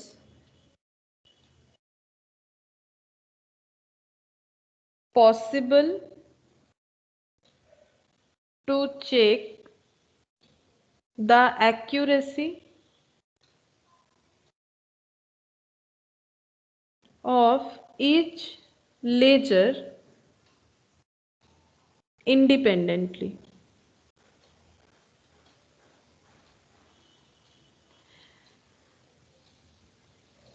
internal check system जो है वो बहुत ज़्यादा स्ट्रांग हो जाएगा, क्योंकि हम लोग क्या कर सकते हैं, एक्यूरेटली इंडिपेंडेंटली सारा लेजर को चेक कर सकते हैं। तो ये हमारा सेल बैलेंसिंग लेजर का जो बेनिफिट है या फिर एडवांटेज बोल लो, ये हम लोग लिख सकते हैं अगर हमारा थियोरेटिकली ऐसा आए तो। और ऐसे भी पता होना चाहिए, जो भी हम लोगों ने पढ़ा उसी के ऊपर पॉइंट बना हुआ है, ठीक है, अलग से याद रखने का कोई जरूरत नहीं है। अच्छा, अब हम लोग क्या करेंगे, ये तो हम लोगों ने एग्जाम्पल देखा किस तरह से प्रैक्टिकली होता है। अब हम लोग एक क्वेश्चन करते हैं इसके ऊपर, देखो। अच्छा, क्वेश्चन नंबर 6 यहाँ पर देखो क्या दिया हुआ है। Bharat enterprise furnishes you the following information for the quarter, देखो क्वार्टरली दिया हुआ है ना, क्वार्टरली, ठीक है, क्वार्टरली जैन टू मार्च, ठीक है, तो जैन टू मार्च का दिया हुआ है, तो एक क्वार्टर का ही दिया हुआ है। अब इससे क्या करने बोला है, देखो, you are requested to draw up ledger, debtor ledger, adjustment account in general ledger, ठीक है। तो फर्स्ट तो यहाँ पर क्वार्टर से तुम लोग को ये कंसेप्ट और भी क्लियर हो जाएगा, क्वेश्चन में भी बोल रहा है क्वार्टरली ये सारा चीज रेडी किया जाता है, ठीक है, ताकि हमें छोटे छोटे हर एक काम का, हर एक एक्टिविटी का हमारे पास डेटा अवेलेबल हो, ठीक है। तो यहाँ पर ये तो हम लोगों ने देखा कि देखो क्वार्टरली ही बनता है ये सब चीज, ठीक है। पीरियोडिकल जो होता है, मतलब मंथली भी बन सकता है, क्वार्टरली भी हो सकता है, या फिर वीकली भी हो सकता है, डिपेंड करता है ऑर्गेनाइजेशन का क्या अपना पॉलिसी है। अब यहाँ पर हमें क्या प्रिपेयर करने बोला है, लैंग्वेज अच्छी तरह से देखो, debtor ledger adjustment account prepare करने बोला है, debtor ledger adjustment account in general ledger. General ledger के अंडर हमें डेटर लेजर एडजस्टमेंट अकाउंट करना है। मतलब कौन सा है, यहां पर हम लोग देखते हैं, ये देखो, जनरल लेजर एडजस्टमेंट अकाउंट के अंदर हमें debtor ledger adjustment account prepare करना है। इन जनरल लेजर एडजस्टमेंट कौन सा अकाउंट ओपन करना है, डेटर लेजर एडजस्टमेंट, ये देखो, debtor ledger adjustment account in general ledger. तो फर्स्ट तो ये जैसे ही पॉइंट तुम लोग को पहले समझना पड़ेगा कि क्या करना है। तो यहाँ पर जैसे ही हम लोग ये पढ़ेंगे तो हम लोग पहले ये चीज नोट डाउन कर लेंगे, ठीक है। यहाँ पर लिखेंगे, क्वेश्चन जो है हमें प्रिपेयर करने बोला है, in general ledger adjustment debtor ledger adjustment account, in general ledger ही लिखो, इसे एडजस्टमेंट लिखने का जरूरत नहीं, जो अकाउंट होगा उसका नाम हम लोग देंगे एडजस्टमेंट, ठीक है। तो इन जनरल लेजर हमें प्रिपेयर करना है डेटर लेजर एडजस्टमेंट अकाउंट, ठीक है। तो ये डेटर लेजर एडजस्टमेंट अकाउंट का फॉर्मेट इस तरह से हम लोगों ने कर लिया। अच्छा, अब हमें इंफॉर्मेशन क्या दिया हुआ है, देखो, total sales amounted to 2,20,000 including sale of old motor car for 10,000, book value 5,000, ठीक है। तो टोटल सेल दिया हुआ है 2,20,000 फर्स्ट, ये इसमें इंक्लूड क्या हुआ है, मोटर कार का सेल 10,000 का, जिसका बुक वैल्यू था 5,000, और total credit sale were 80% higher than the cash sale. Total credit sale जो है वो कैश सेल से 80% हायर है, ठीक है। तो ये पॉइंट तो बाद में देखते हैं, पहले ये मोटर कार का क्या ट्रीटमेंट होना चाहिए हम लोग, लेकिन डेटर लेजर बना रहे। डेटर उसी को बोला जाता है जो मतलब बिजनेस के जो मेन एक्टिविटी है उसके कारण जो क्रेडिट सेल होता है वही हमारा डेटर होता है। तो ये जो मोटर कार सेल कर रहे हैं ये क्या सेल है,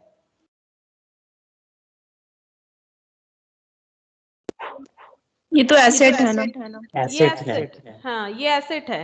ये सेल जो होगा ये कभी भी, अगर तुम लोग को अगर परचेस डे बुक बोल रहे, सॉरी, सेल्स बुक भी तुम लोग को अगर बनाने बोला जाता, सब्सिडियरी बुक्स में अगर बोला जाता कि सेल्स डे बुक बनाओ, तो वहां पर भी सेल्स में तुम लोग कितना रिकॉर्ड करते, 2,20,000 रिकॉर्ड नहीं करते, वहां से 10,000 तुम लोग को लेस करना पड़ता, क्योंकि हमें हमेशा वही वाला गुड्स रिकॉर्ड करना पड़ता है जो हमारे बिजनेस का मेन एक्टिविटी। जैसे मैंने एकदम स्टार्टिंग में एग्जाम्पल भी दिया था कि मानो मेरा जो है, मेरा कंप्यूटर का दुकान है, ठीक है, हम लैपटॉप, कंप्यूटर, इलेक्ट्रॉनिक्स का सारा गुड्स सेल करते हैं, लेकिन मैंने एक फर्नीचर भी बेच दिया, तो क्या वो मेरा डायरेक्ट एक्टिविटी है? नहीं।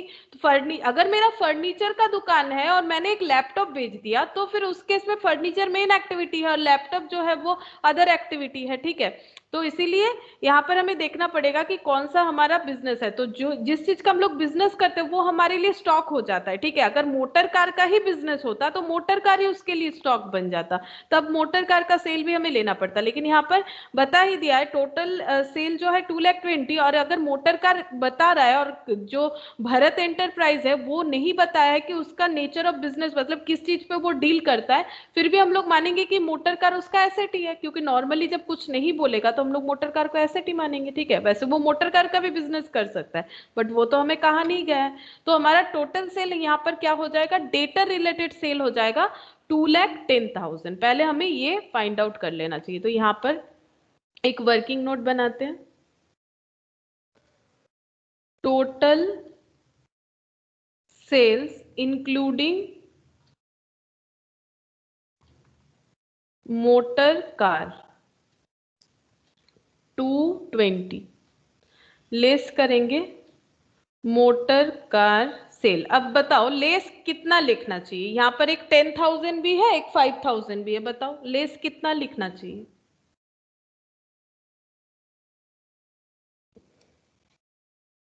$10,000 और 5,000 में क्या फर्क है?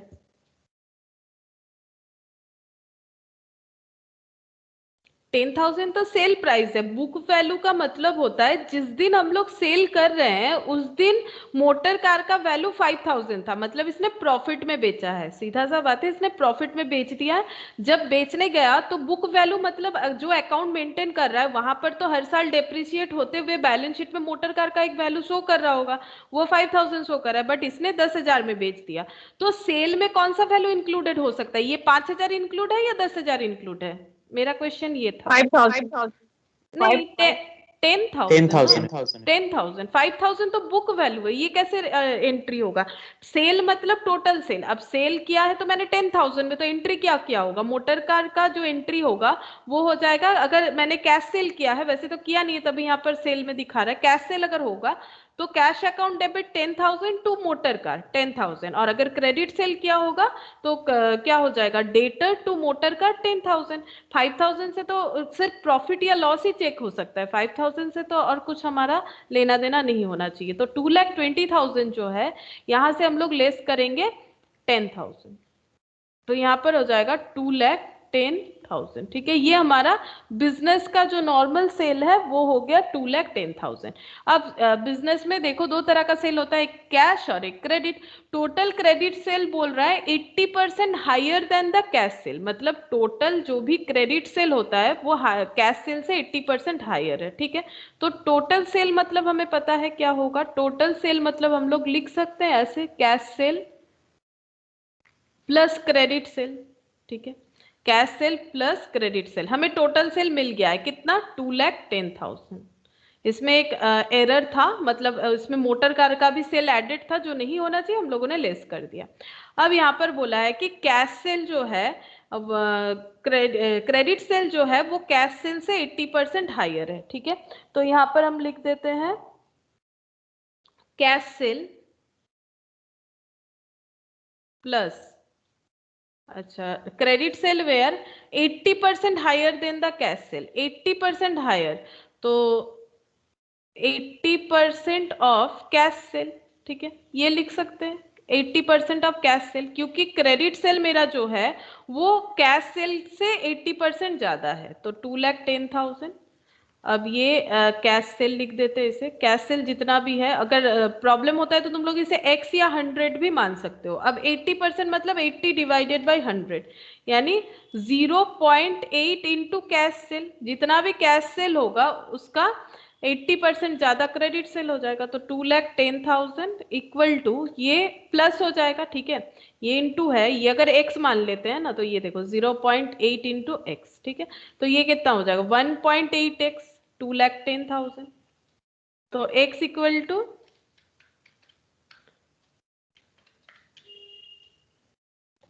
2,10,000 डिवाइडेड बाई, अच्छा ये 1 मिनट, एक चीज थोड़ा सा गलत हो गया मेरा।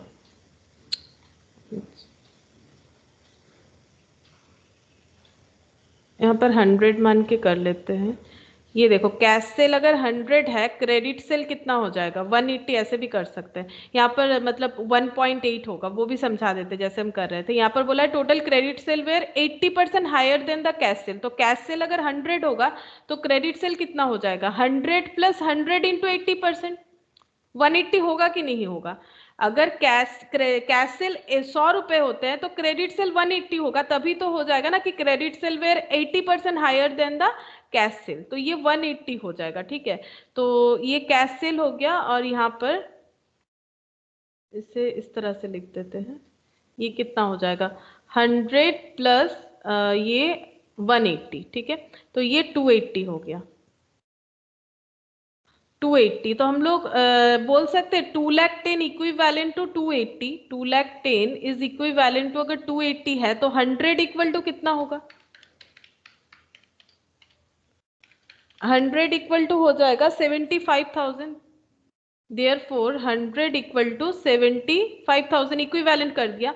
अदरवाइज ऐसे भी कर सकते हैं कि जैसे हम पहले लिखे थे वो भी दिखा देते, उस तरह से भी हो जाता है। ये देखो टोटल सेल 2,10,000, ठीक है, और cash sale plus 1.8 credit sale, ऐसे लिखना पड़ेगा 1.8 क्रेडिट सेल, ठीक है, क्योंकि अगर कैश सेल 1 है, कैश सेल अगर 1 है तो क्रेडिट सेल कितना होगा, या फिर अगर कैश सेल 100 है तो क्रेडिट सेल 180 हो जाएगा, क्योंकि 80% एक्स्ट्रा है, और कैश प्लस क्रेडिट मिला के टोटल सेल, देन 280 इक्विवेलेंट टू 2,10,000, तो 100 इक्विवेलेंट कितना हो जाएगा। 100 मतलब अगर कैश सेल माना है हम लोगों ने, तो कैश सेल अगर माना है तो ये कितना आ जाएगा, कैश सेल आ गया 75,000। अब क्रेडिट सेल कितना आ जाएगा, क्रेडिट सेल आ जाएगा इसके ऊपर 80%, 75,000 प्लस 75,000 इंटू 80%, जो मैंने यहाँ पर 100 के बेसिस पे लिखा है, या तो हम लोग x मान सकते हैं या तो 100 मान सकते हैं। तो इस तरह से मैंने किया 75,000 इंटू 80% प्लस इक्वल टू 1,35,000। तो कैश सेल और क्रेडिट सेल मैंने सेपरेट कर लिया, ये 75,000, ये 1,35,000। अब ऐसे भी कर सकते हैं, अगर कैश सेल हम लोग 1 मानेंगे तो क्रेडिट सेल कितना हो जाएगा 1.8, क्योंकि 1 पे 80% ज्यादा यानी 80 पैसा, 1.8, उस बेसिस पे हम लोग इस तरह से भी कर सकते हैं। 2,10,000 2.8 कैश सेल, ठीक है, तो यहाँ से कैश सेल आ जाएगा, कैश सेल 2,10,000 डिवाइडेड बाई 2.8, एक ही बात होगा, 2.8 करो या फिर 280 करो, यहाँ पर हमारा 280 आया था। 2,10,000 डिवाइडेड बाई 2.8 इंटू 1, डायरेक्टली 75,000 आ जाएगा। इसमें थोड़ा सा कम लिखना पड़ेगा, ठीक है, ऐसे भी कर सकते हैं जो सही लगे। कैश सेल आ गया, दोनों प्रोसेस से इक्वल आएगा, और क्रेडिट सेल आ जाएगा 1,35,000। अच्छा, अब आगे नेक्स्ट पढ़ते हैं। Cash collection from debtor amounted to 60% of the aggregate of the opening debtor. Cash collection, क्योंकि डेटर को उधार दिया है तो कैश कलेक्शन करने का हेडेक है ना, यही सारा काम तो डेटर लेजर डिपार्टमेंट संभालेगा। Cash collection from debtor amounted to 60%, total 60% cash collect हुआ है, बट 60% किस चीज का, एग्रीगेट मतलब total of opening debtor amounting to 40,000, मतलब ओपनिंग डेटर जो है उसका 60%, और किस चीज का देखते हैं, जो कि ओपनिंग डेटर है, and credit sale for the period, and credit sale. तो opening debtor plus credit sale का जो एग्रीगेट है उसका 60% हम लोगों ने कलेक्ट किया है। तो कलेक्शन इस तरह से कैलकुलेट होगा। कलेक्शन कैसे कैलकुलेट होगा हमें यहाँ पर क्वेश्चन में बता दिया है, ओपनिंग डेटर और क्रेडिट सेल का एग्रीगेट का 60% हमें कलेक्ट करना है। तो लिख लेते हैं, इसका भी वर्किंग बना लेते हैं। वर्किंग नोट कलेक्शन, तो opening plus credit cell into 60%। तो ओपनिंग 40,000 क्वेश्चन में ही बताया है, और क्रेडिट सेल अभी हम लोगों ने कैलकुलेट भी कर लिया था। क्रेडिट सेल आया 1,35,000 प्लस 1,35,000 इंटू 60%। 1,35,000 plus 40,000 into 60%, 1,05,000। ठीक है, 1,05,000 कलेक्शन फ्रॉम डेटर। अच्छा, and credit sale for the period हो गया। अच्छा, debtor were allowed discount 10,000, debtor को 10,000 का डिस्काउंट दिया गया है। ठीक है, bills receivable drawn during the period totaled 20,000, of which one bill of 5,000 was dishonored for non-payment as the party became insolvent and his estate realized 50 पैसा in a rupees। अब यहाँ पर क्या बोला है, बिल्स रिसीवेबल टोटल है 20,000 का, bills draw किया जाता है डेटर के ऊपर जब डेटर एक सर्टेन टाइम के बाद पैसे देने का बात करता है फॉर प्रूफ पर्पस। मतलब जिसने क्रेडिट सेल किया है वो क्या करता है, बिल्स ड्रॉ करता है डेटर के ऊपर। तो बिल्स ड्रॉ हुआ है, उसके बाद बिल्स डिसऑनर भी हो गया है। डिसऑनर का मतलब ये होता है कि जब हम लोग बताते हैं किसी को कि हम 3 महीने बाद पैसा दे देंगे और नहीं देते हैं तो वो डिसऑनर होता है। ठीक है, तो डिसऑनर हुआ है 5,000 वाला बिल, क्योंकि नॉन पेमेंट हुआ है। नॉन पेमेंट क्यों हुआ है वो भी बता दिया है, क्योंकि पार्टी जो है वो इंसॉल्वेंट हो गया है और उसका जो कंडीशन है उस हिसाब से हम लोग उसके पास से 1 रुपए पे 50 पैसा ही रिकवर कर सकते हैं, यानी 50% रिकवरी कर सकते हैं। अब यहाँ पर वर्किंग नोट 3 में देखो बिल्स का क्या हो रहा है। वर्किंग नोट 2 था, वर्किंग नोट 3। तो बिल्स टोटल बिल्स है 20,000। ठीक है, डिसऑनर कितना हो गया है, डिसऑनर हो गया है 5,000। डिसऑनर हो गया 5,000, यानी हमें पेमेंट नहीं मिलेगा। अब कितना, बिल्कुल बैड डेप्ट हो जाएगा। ठीक है, अगर इंसॉल्वेंट हो रहा है तो वहां पर बैड डेप्ट का कंसेप्ट आएगा। बैड डेप्ट मतलब जो पैसा मिलेगा ही नहीं, कंफर्म्ड है कि जो पैसा नहीं मिलेगा उसे हम लोग कहेंगे बैड डेप्ट। तो 5,000 में कितना नहीं मिलेगा, 50%। तो कितना हो जाएगा 5,000 का 50%, 2,500। ठीक है, 2,500। अब एक्चुअली डिसऑनर इसीलिए बोला जा रहा है क्योंकि उसे पूरा 5,000 देना था, बट वो नहीं दे पाएगा। लेकिन 50% दे पाएगा, 50% नहीं दे पाएगा, क्योंकि यहाँ पर बोला है ना non payment become insolvent, but उसके एस्टेट से हम लोग 50 पैसा इन रुपीज रियलाइज कर सकते हैं, यानी 2,500 बैड डेप्ट और 2,500 कलेक्टेड। लेकिन उसे हम लोग डिसऑनर ही बोलेंगे क्योंकि ये तो वो इंसॉल्वेंट हो गया तो उसका एस्टेट वगैरह बेच के ये सब कलेक्ट करना पड़ रहा है, बट डिसऑनर है।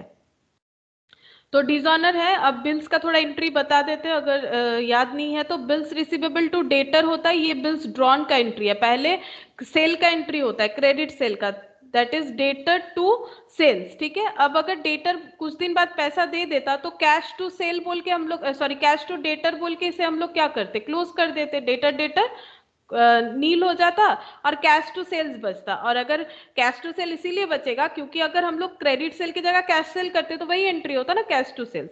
अब डेटर बोल रहा है कि हम कुछ दिन बाद पैसा नहीं देंगे, थोड़ा ज्यादा टाइम लेना है मुझे पैसा पेमेंट करने के लिए, तो बिल्स ड्रॉ करेगा। तो जो सेल कर रहा है वो बिल्स ड्रॉ करने से वो एंट्री होता है bills receivable account debit to debtor. ठीक है, डेटर कैंसिल हो जाता है। अब पेमेंट अगर मिल जाता है जो टाइम स्पेसिफाइड किया हुआ है तो कैश टू बीआर हो जाएगा। ठीक है, क्योंकि ऑलरेडी डेटर कैंसिल हो जाता है और बिल्स रिसीवेबल उसके बाद कैंसिल हो जाता है पेमेंट मिलने के बाद, तो एंट्री बचता है कैश टू सेल्स, जो कि होना चाहिए था अगर कैश सेल होता। लेकिन अगर मेरा बिल्स पैसा नहीं मिला और पार्टी डिसऑनर हो गया, तो उस केस में हमें क्या करना पड़ेगा, फिर से डेटर को रेज करना पड़ता है, डेटर टू बीआर। लेकिन अगर कोई इंसॉल्वेंटी हो गया तो उस केस में क्या हो जाएगा, ये एंट्री होगा, ये एंट्री क्या हो जाएगा, bad debt debit cash debit जितना पैसा मिल गया टू बिल्स रिसीवेबल, ठीक है, सॉरी टू डेटर, ठीक है, डेटर हमारा इस तरह से कैंसिल हो जाएगा, टू डेटर, इस तरह से हमारा डेटर जो है वो कैंसिल हो जाएगा। अच्छा, नेक्स्ट देखो, a sum of 3000 was written off as bad डेप्ट के हिसाब से 3000 राइट ऑफ कर दिया गया है, 7000 वाज रियलाइज्ड अगेंस्ट बैड डेप्ट written off in earlier year and provision of 6000 was made for the doubtful डेप्ट, ठीक है, और प्रोविजन किया गया है 6000 का, तो बैड डेप्ट राइट ऑफ हुआ है कितने का, 3000 का, तो बैड डेप्ट राइट ऑफ का एंट्री क्या होगा, बैड डेप्ट टू डेटर, ठीक है, एंट्री पूछेंगे हम। और ये 7000 रियलाइज्ड हुआ है प्रीवियस ईयर का, बैड डेप्ट रिकवरी हुआ है, ठीक है, बैड डेप्ट रिकवरी हुआ है और प्रोविजन किया गया है 6000 का, तो बैड डेप्ट रिकवरी का क्या एंट्री होता है बताओ, बैड डेप्ट रिकवरी का क्या एंट्री होता है,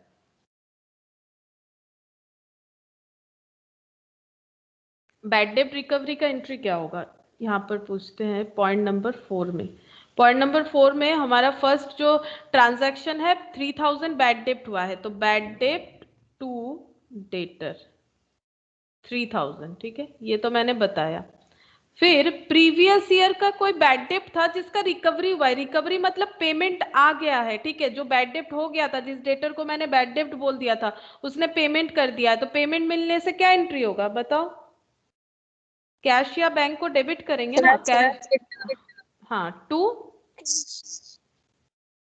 बताओ, डेटर को कैंसिल, टू बैड डेप्ट रिकवरी, नहीं, टू बैड डेप्ट recovery. रिकवरी, क्योंकि डेटर पहले कैंसिल हो चुका था जब हम लोगों ने बैड डेप्ट टू डेटर कर दिया था उसे, ठीक है, ये सेम अमाउंट से नहीं, अमाउंट शायद 7000 यहाँ पर रियलाइज हुआ है, जब ये डेटर पहले बैड डेप्ट डिक्लेयर हो गया था ना, तो उसके लिए भी ऐसा ही कोई एंट्री पास हुआ होगा, बैड डेप्ट टू डेटर, मतलब पहले हुआ था डेटर टू सेल, फिर वो पैसा नहीं दिया तो बैड डेप्ट टू डेटर, तो डेटर कैंसिल, बैड डेप्ट टू सेल हो जाएगा, नेट एंट्री। बट अब जब वो पैसा फिर से दे रहा है तो कैश टू बैड डेप्ट करना पड़ेगा, ठीक है, कैश टू बैड डेप्ट करना पड़ेगा, क्योंकि हमारा बैड डेप्ट टू सेल बन गया था ना लास्ट एंट्री, तो कैश टू बैड डेप्ट रिकवरी, पैसा आया बट रीजन क्या है, क्योंकि बैड डेप्ट रिकवरी हमें मिल रहा है।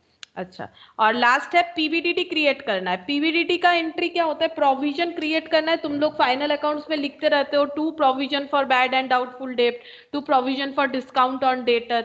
अब प्रोविजन क्रिएट करने के लिए हमें क्या चाहिए होता है, प्रॉफिट, अगर तुम्हारे पास इनकम ज्यादा नहीं है तो तुम प्रोविजन नहीं क्रिएट कर सकते हो, जैसे जिनका इनकम कम होता है वो थोड़ी ना LIC वगैरह कर सकते हैं, ये भी तो क्या है, प्रोविजन है फ्यूचर के लिए, तो ये सब हम लोग तभी कर पाएंगे अगर हमारा इनकम ज्यादा है, तो अगर हम लोग ये प्रोविजन क्रिएट करते हैं तो PL कम होता है, तो प्रोविजन क्रिएट करने का मतलब ही होता है प्रॉफिट पे वो चार्ज करना, तो PL account debit to PVDD, provision for bad and doubtful डेप्ट, अमाउंट है 6000। अब ये सारा एंट्री लिखने का रीजन भी अभी पता चल जाएगा। अब क्वेश्चन को हम लोग करना स्टार्ट करते हैं। देखो जो भी था डिटेल्स हम लोगों ने जो भी वर्किंग चाहिए कर लिया, और जो एंट्री ये वर्किंग में नहीं चाहिए, ये बस समझाने के लिए मैंने करके रखा है।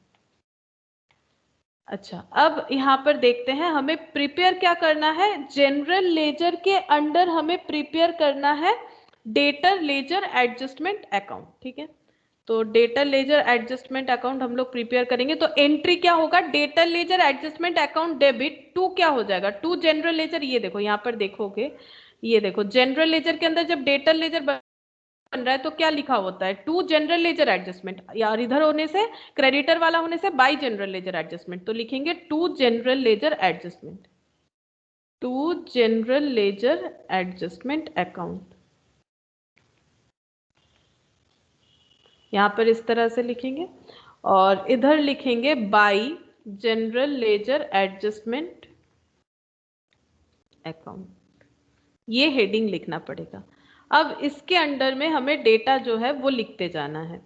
अच्छा, फर्स्ट हम लोग देखेंगे कि हमारे पास कोई ओपनिंग बैलेंस है या नहीं है। जैसे कि हम लोगों ने ये जो .2 है यहाँ पर देखा था कि डेटर का ओपनिंग बैलेंस है 40,000, ठीक है, डेटर का ओपनिंग बैलेंस है 40,000। तो जब हम लोग ये डेटर लेजर एडजस्टमेंट लिखेंगे ना, ये सारा लिखने का तरीका हम लोगों ने समझ लिया कि क्वेश्चन कैसे रहने से हमें कैसे लिखना है। लेकिन जब यहाँ पर अकाउंट जो लिखा हुआ है ना, डेटर लेजर एडजस्टमेंट अकाउंट, तो सिंपल तुम लोग डेटर अकाउंट सोचना इसे, ठीक है, सिंपल इसे डेटर अकाउंट सोचो और एंट्री करते जाओ, क्वेश्चन अपने आप बन जाएगा, ठीक है। सिंपल इसे हम लोग डेटर अकाउंट सोचेंगे, ठीक है। जैसे डेटर लेजर एडजस्टमेंट छोड़ के सोचो कि ये एक डेटर अकाउंट है। अब क्या करना है देखो, अब डेटर का ओपनिंग बैलेंस है 40,000। बताओ डेटर का ओपनिंग बैलेंस किधर पुट होता है? डेटर का अगर कोई ओपनिंग बैलेंस हो तो वो किधर पुट होगा? Debit side. Debit side to balance BD, opening balance 40,000, क्योंकि एसेट होता है, डेटर हमारा एसेट होता है, और एसेट का अगर कोई ओपनिंग बैलेंस है तो वो डेबिट साइड जाएगा। अब डेटर का हमारा क्रेडिट बैलेंस भी हो सकता है, जो कि यहाँ पर क्वेश्चन में अवेलेबल नहीं है, तो यहाँ पर कोई और ओपनिंग बैलेंस नहीं आने वाला।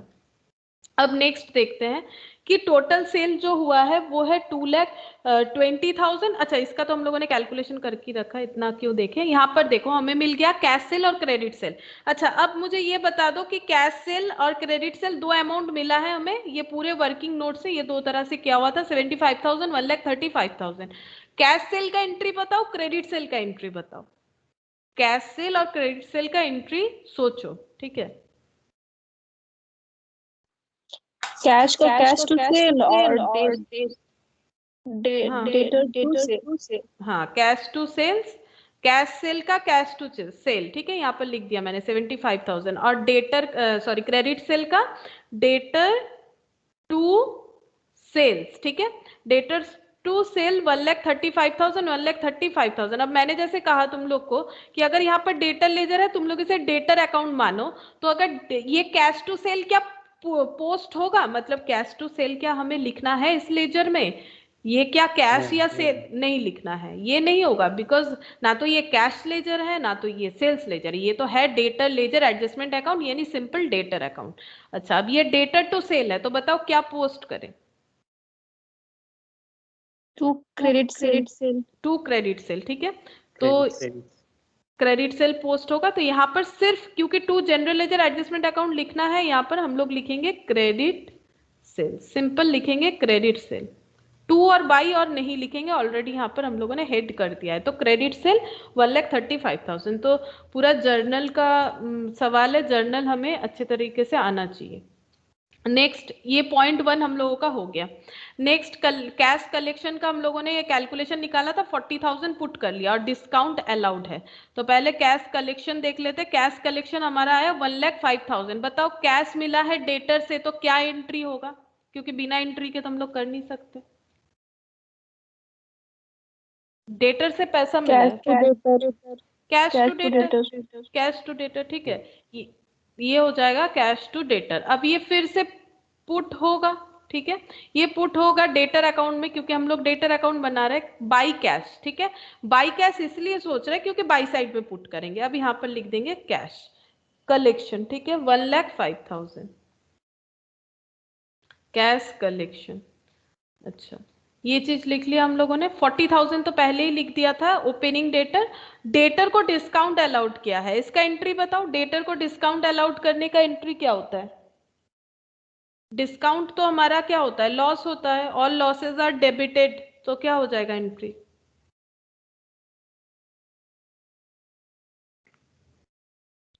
Discount allowed to debtor, discount allowed debit to debtor, discount allowed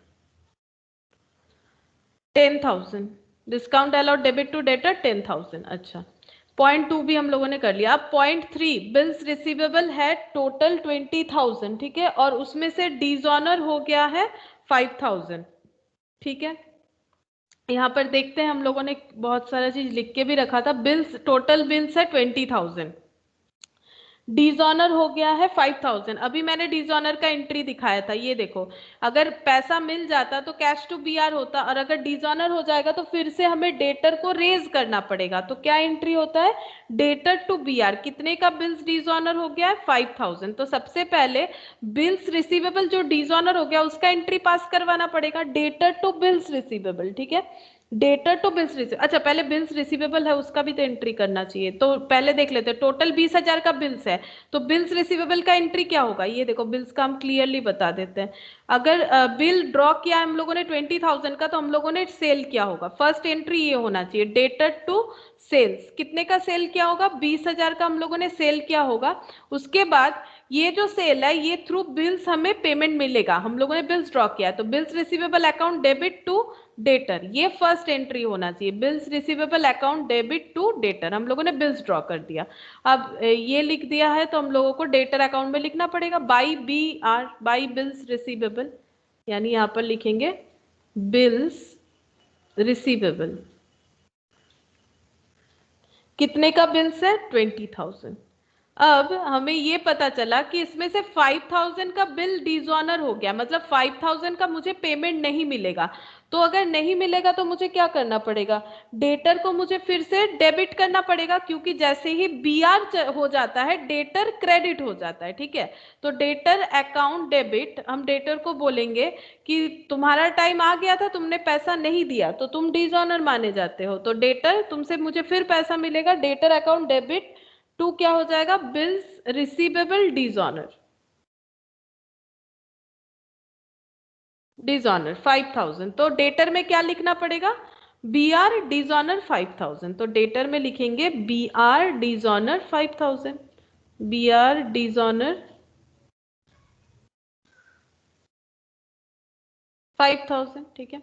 अब ये जो डिसऑनर वाला डेटर था, इनका क्या कंडीशन हुआ, इनका प्रॉब्लम ये हो गया कि इनके स्टेट से हम लोग सिर्फ और सिर्फ कितना रिकवर कर सकते हैं, ये इसका एंट्री मैंने करके रखा है, देखो यहाँ पर हम लोगों ने पहले कर लिया था। बैड डेप्ट हो गया कितना, 2,500, क्योंकि 50% मिलेगा 50% नहीं मिलेगा, तो फिर ये डेटर को क्लोज कर देंगे। मतलब पहले इनको यहाँ पर हम फिर से दिखा देते हैं, पहले इनको हम लोगों ने क्या किया, debtor account debit to bills receivable dishonour कर दिया। अब ये बोल रहे हैं कि हम पैसा नहीं दे सकते, ठीक है। अब पैसा नहीं दे सकते हो, जितना दे सकते हो उतना डेबिट कर देते हैं, जो कि 2,500 है। जितना नहीं दे पाते हो उसे बैड डेब्ट बता देते हैं 2,500, और ये जो तुम्हारा खाता है इसे हम क्लोज कर देते हैं, ठीक है। मतलब जो बुक्स है डेटर का 5,000 वाले डेटर का वो क्लोज हो जाएगा। अब डेटर में फिर क्या एंट्री होगा, बाई कैश बाई बैड डेब्ट। डेटर में क्या एंट्री हो जाएगा, बाई कैश बाई बैड डेब्ट। तो यहाँ पर लिखेंगे कैश और बैड डेब्ट दोनों ही 2,500, बाई कैश और बाई बैड डेब्ट। अच्छा, उसके बाद क्या था, ये फोर्थ नंबर पे, ए sum of 3,000 was written off as bad डेब्ट। बैड डेब्ट राइट ऑफ हुआ है 3,000, सारा एंट्री हम लोगों ने लिख लिया था। बैड डेब्ट टू डेटर, तो क्या लिखेंगे, फिर से बैड डेब्ट लिखेंगे 3,000।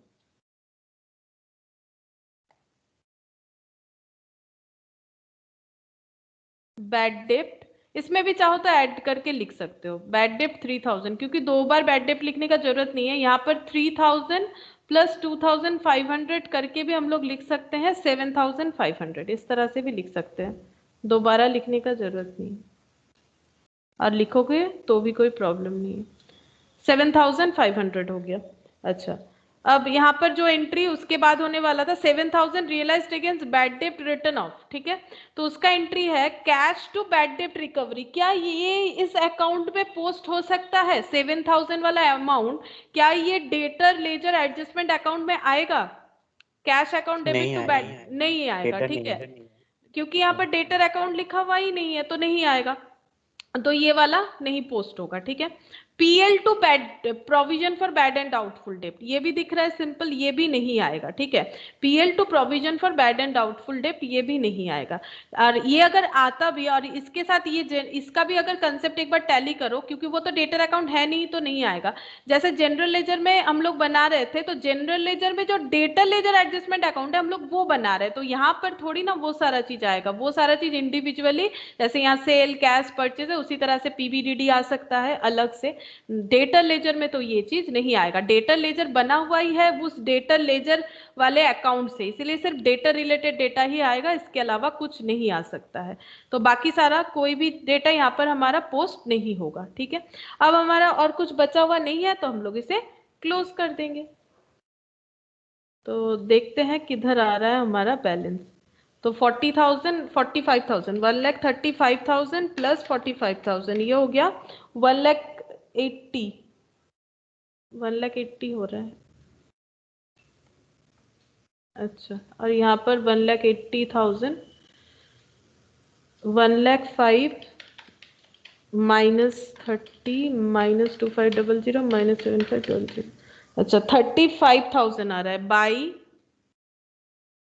Balance CD 35,000 1,80,000 1,05,000 10,000 20,000 2,500। अच्छा यहाँ पर मैंने ऐड कर दिया बैड डेट। ओ ये तो मैंने गलत ऐड कर दिया, ये 7 थोड़ी हो रहा है, 3,000 और 2,500 कितना हो रहा है, ये 5,500 हो रहा था तो गलत हो गया। 1,80,000 माइनस 1,05,000 माइनस 30,000 2500 5500 हाँ 37,000 हाँ अब ठीक आ रहा है 37,000 होगा, ठीक है। यहाँ पर मैंने टोटल जो है वो गलत कर दिया था, तो 37,000 आ गया हमारा बैलेंस डेटर का, ठीक है। तो तुम लोग को पहले क्वेश्चन में मेन समझना ये है कि किसके अंडर किसको बनाना है, और जब भी डेटा लेजर एडजस्टमेंट अकाउंट बनाओगे तो ये ट्रिक है, मतलब इससे तुम लोग याद रख सकते हो। सिंपल इसे डेटर की तरह सोचो और अपना जर्नल को स्ट्रॉन्ग करो और जर्नल के हिसाब से लेजर पोस्ट करो। और यहाँ पर बाई टू लिखने का जरूरत नहीं है क्योंकि ऑलरेडी हम लोग यहाँ पर लिखेंगे टू जनरल लेजर एडजस्टमेंट और बाई जनरल लेजर एडजस्टमेंट। अब इसके अंदर बिना बाई और टू लिखे सिर्फ डेटा को लिखते जाना है और इसे ट्रीट करना है as a debtor account.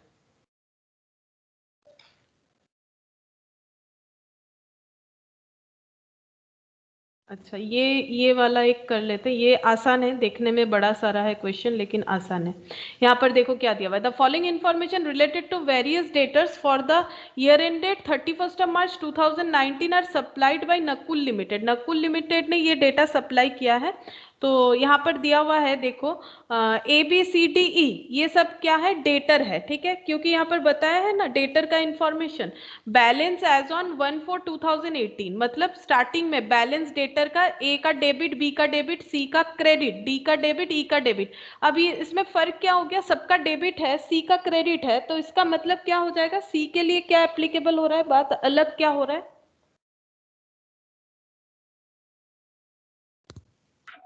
Credit है, क्रेडिट सेल हो रहा है। हाँ नहीं क्रेडिट सेल कहाँ हो रहा है, डेटर है मतलब तो सभी को क्रेडिट सेल ही हुआ है। बैलेंस क्रेडिट आ रहा है मतलब डेबिट बैलेंस मतलब A से 25,000 मिलेगा, B से 18,000 मिलेगा, D से 39,000 मिलेगा, E से 22,000 मिलेगा, लेकिन C को हमें देना पड़ेगा, ठीक है, C को हमें देना पड़ेगा 4,500, इसीलिए ये क्रेडिट शो हो रहा है, ठीक है। हो सकता है कि कभी कभी होता है ना कि कस्टमर को भी पेमेंट करना पड़ सकता है किसी रीजन से, अगर मान लो ये हमारा क्रेडिटर भी है किसी तरह से, तो ये चीज हो सकता है। तो 4,500 क्रेडिट बैलेंस है, मतलब डेटर नॉर्मली एसेट होता है, तभी तो हम लोग बैलेंस शीट में करंट एसेट में लिखते हैं, तभी तो डेबिट है, लेकिन डेटर क्रेडिट दिखा रहा है मतलब हमें उसे पेमेंट करना पड़ेगा। गुड्स सोल्ड, तो ये सेल किया है हम लोगों ने, अलग अलग अमाउंट दिया हुआ। सेल्स रिटर्न, सेल हुआ है तो सेल्स रिटर्न भी एप्लीकेबल होता है।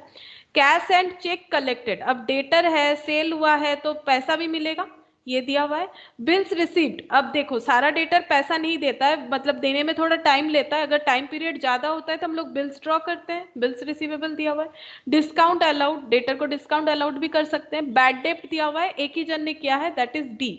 बिल्स रिसीवेबल डिसऑनर 3 लोगों ने किया है, ए, सी और डी ने किया है। और interest and other charges, interest और अदर चार्जेस डेटर के ऊपर किया गया है। अब नेक्स्ट दिया हुआ है कि ऑन 31 मार्च 2019, ठीक है, 31 March 2019 A and C also stood in purchase laser.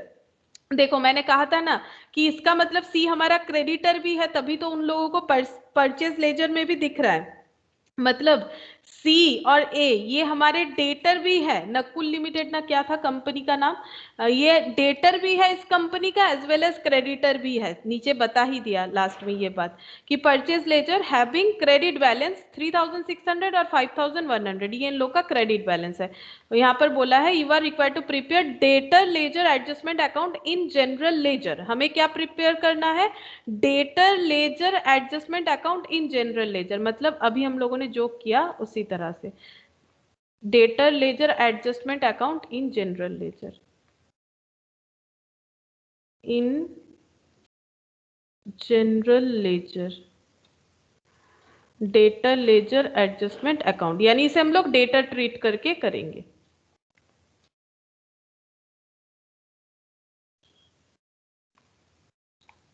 अच्छा अब हम लोग इसका वर्किंग नोट कर लेते फटाफट। तो वर्किंग नोट में जैसे डेटर का यहाँ पर हम लोगों ने लिखा था ना ओपनिंग बैलेंस, ये देखो ओपनिंग बैलेंस 40,000 लिखा था, ये हमें कैलकुलेट करके बता दिया गया था, लेकिन अभी हमारे पास बहुत सारा डेटर का नाम बता दिया अलग अलग ए बी सी डी। अब सारा का सारा अकाउंट ओपन करके भी कर सकते बट वो तो बहुत मेहनत वाला काम हो जाएगा। हम लोग क्या करेंगे, सिंपल यहाँ पर एड लेस करके कर देंगे, ठीक है। मतलब ए का एक अकाउंट ओपन करोगे तो उसमें पोस्ट कर सकते हो एक आप ओपनिंग बैलेंस, फिर उसमें सेल्स रिटर्न, कैश चेक, ये सारा कलेक्शन दिखा सकते हैं। अदरवाइज हम लोग और एक चीज से और एक तरह से भी इस क्वेश्चन को कर सकते हैं, हम लोग ये सारा चीज को टोटल करके ओवरऑल हम लोग डेटा लेजर एडजस्टमेंट अकाउंट में पुट कर देंगे तो भी हो जाएगा, ठीक है। Individually A B C D E का अकाउंट बिना ओपन करके भी हम लोग कर पाएंगे, ठीक है। और तुम लोग चाहो तो घर पे एक बार अकाउंट ओपन करके कर देख सकते हो, इससे तुम लोग का जर्नल लेजर भी स्ट्रांग हो जाएगा। अच्छा तो ए, तो सबसे पहले हम लोग वर्किंग नोट ए में वन में निकालेंगे कि ए का बैलेंस क्या होगा। तो ए का बैलेंस किस तरह से निकालेंगे, देखो ए से हमें कितना मिलेगा 25,000, ठीक है। अच्छा ए को हम लोगों ने कितने का सेल किया है 2,85,000, ये ऐड हो जाएगा क्योंकि ये पैसा भी तो मिलेगा, ए से पहले ही मुझे 25,000 मिलेगा, सेल किया है मैंने 2,85,000 का तो ये पैसा मुझे मिलेगा। और और ए ने सेल्स रिटर्न किया है 5,400 का, तो 5,400 माइनस कर देंगे यहाँ पर, ठीक है। 5,400 माइनस कर देंगे, सेल्स रिटर्न हुआ है ना। कैश एंड चेक कलेक्टेड 1,86,000, तो 1,86,000 हमें कलेक्शन हो गया है तो ये माइनस होगा, 1,86,000 कलेक्शन हो गया है तो ये माइनस होगा। अच्छा बिल्स रिसीवेबल रिसिप्ट हो गया है 48,000, तो इसे भी हम लोग क्या करेंगे माइनस, ठीक है। 48,000 माइनस कर देते हैं। और डिस्काउंट अलाउड 9,000, तो ये भी माइनस हो जाएगा, डिस्काउंट अलाउड 9,000 ये भी माइनस हो जाएगा। अच्छा बैड डेप्ट इसका कुछ नहीं है, बिल्स रिसीवेबल डिसऑनर है तो ये प्लस हो जाएगा। अच्छा एक बार हम बता ही देंगे क्यों हो रहा है, ठीक है। अच्छा और 600 इंटरेस्ट एंड अदर चार्ज, तो ये ऐड हो जाएगा। अब अगर देखो ये एडलेस कैसे तुम लोग समझ सकते हो इजीली, ए अकाउंट अगर जर्नल लेजर स्ट्रांग हो तो ऐसे भी समझ सकते हो। ए अकाउंट हम बना के दिखा देते हैं, टू बैलेंस बी डी कितना हो जाएगा, यहाँ पर ओपनिंग बैलेंस देखो कितना है 25,000, ठीक है। अच्छा अब एंट्री रीड करो, गुड्स सोल्ड टू ए क्या हो जाएगा, ए टू सेल्स, तो यहाँ पर क्या हो जाएगा सेल्स कितना 2,85,000, ठीक है। अच्छा सेल्स रिटर्न, तो ए ने सेल्स रिटर्न किया है तो sales return account debit to A, तो क्या हो जाएगा बाई सेल्स रिटर्न, ठीक है, बाई सेल्स रिटर्न 5,400। अच्छा कैश कलेक्टेड, तो कैश मिला है, कैश या चेक, कैश एंड चेक बोला है तो कैश अकाउंट डेबिट टू क्या हो जाएगा ए, तो बाई क्या लिखेंगे कैश, कितना लिखना पड़ेगा, कितना है 1,86,000। बिल्स रिसीवेबल रिसिप्ट, यानी बिल्स रिसीवेबल हम लोगों ने ड्रॉ किया है तो बिल्स रिसीवेबल रिसिप्ट हुआ है 48,000, तो bills receivable account debit to A, तो बाई क्या हो जाएगा बी आर, कितना है 48,000, ठीक है। अच्छा उसके बाद डिस्काउंट अलाउड, तो discount allowed debit to A, to debtor होता है ना, तो बाई डिस्काउंट अलाउड कितना हो जाएगा 9,000। अब बैड डेट कुछ नहीं है इसका। अच्छा बिल्स रिसीवेबल डिसऑनर, तो फिर से डेटर को डेबिट करना पड़ेगा, तो A account debit to B R, dishonour to B R, जब भी इधर लिखा हुआ रहता है इसका मतलब वो डिसऑनर होता है तभी इधर आएगा, अदरवाइज नहीं आएगा 11,000। अच्छा अब यहाँ पर interest and other charge, debtor पे इंटरेस्ट और चार्ज किया गया है, तो इंटरेस्ट एंड अदर चार्ज ये क्या हो जाएगा, ये ए अकाउंट डेबिट, ए से मिलेगा हमें interest, A account debit to interest and other charge, तो to interest and other charge 600, ठीक है। अगर तुम लोग देखो यहाँ पर इसके साथ थोड़ा सिमिलरिटीज करो, देखो ये 25,000 फिर 2,85,000 सारा डेबिट आइटम है, देखो 11,000 भी ऐड हुआ होगा, ऐड हुआ है, 600 भी ऐड हुआ है, बाकी देखो लेस हुआ है 5,400, 1,86,000, 48 और 9,000 बाकी लेस हो गया। अब इसे एडजस्ट करके हमारा जो अमाउंट आएगा और इस लेजर का बैलेंस भी हमारा उतना ही आएगा, लेकिन यहाँ पर और एक पॉइंट भी था, नीचे लिखा हुआ था, देखो A and C also stood in a purchase ledger having credit balance of 3,600, मतलब A का क्रेडिट बैलेंस भी है 3,600, तो ये सारा एडजस्ट करने के बाद जितना आएगा वो हमें देखना पड़ेगा वो बैलेंस डेबिट आ रहा है या क्रेडिट आ रहा है, ठीक है, ये बैलेंस डेबिट आ रहा है या क्रेडिट आ रहा है वो हमें देखना पड़ेगा। तो देखते हैं, तो यहाँ पर देख लो 25,000 प्लस 2,85,000 प्लस 11,000 प्लस 600, तो ये आ रहा है 3,21,600 माइनस 54,000 माइनस 1,86,000 माइनस 48,000 माइनस 9,000, तो ये 24,600। अच्छा एक मिनट, यहाँ पर भी हम लोग एडलेस करके देखते हैं कितना आता है, 25,000 plus 2,85,000 minus 5,400 minus 1,86,000 minus 48,000 minus 9,000, अच्छा प्लस 11,000 प्लस 600, अच्छा यहाँ अलग कैसे आ गया, 1,16,400 क्यों आ जा रहा है, दोनों साइड तो सेम ही होना चाहिए, कुछ तो गलत किया मैंने टोटल लिखते हुए, पर फिर से चेक करते हैं। 25,000 plus 2,85,000 minus 5,400 minus 1,86,000 minus 48,000 minus 9,000 plus 11,000 plus 600, अच्छा मेरा आ रहा है 73,200 इस तरह से, तो यहाँ पर भी उसी तरह से आना चाहिए, देख लेते हैं। 25,000 प्लस 2,85,000 प्लस 11,000 प्लस 600, 3,21,600, और इधर देखते हैं कितना आ रहा है, 5,400 प्लस 1,86,000 प्लस 48,000 प्लस 9,000, 2,48,400, अच्छा तो इधर ही बैलेंस आएगा माइनस 3,21,600, 73, अच्छा गलत किया था मैंने, 73,200 टोटल गलत हुआ था, बाकी सब सही है, तो बाई बैलेंस CD, ठीक है, तो ये डेटर का कौन सा बैलेंस आ गया, डेबिट, क्योंकि क्रेडिट साइड में है, डेबिट बैलेंस आया 73,200, ये भी डेबिट बैलेंस है, ये भी हमें पता चल रहा है डेबिट है, क्योंकि जो भी ऐड हुआ है वो डेबिट हो रहा है और जो लेस हुआ है वो क्रेडिट है। लेकिन यहाँ पर लास्ट में एक पॉइंट बताया था जो हम लोगों ने कंसीडर अभी तक नहीं किया है कि 3,600 का क्रेडिटर भी है, मतलब ए से मुझे 73,200 मिलेगा, नकुल लिमिटेड को ए से सारा एडजस्टमेंट करने के बाद 73,200 मिलेगा, जबकि इस ए को ही हमें पे करना है 3,600, बिकॉज वो हमारा क्रेडिटर भी है, तो इसे एडजस्ट कर दो 3,600, तो ए का 69,600 का डेबिट बैलेंस आ गया, ठीक है, ए का 69,600 का डेबिट बैलेंस आ जाएगा।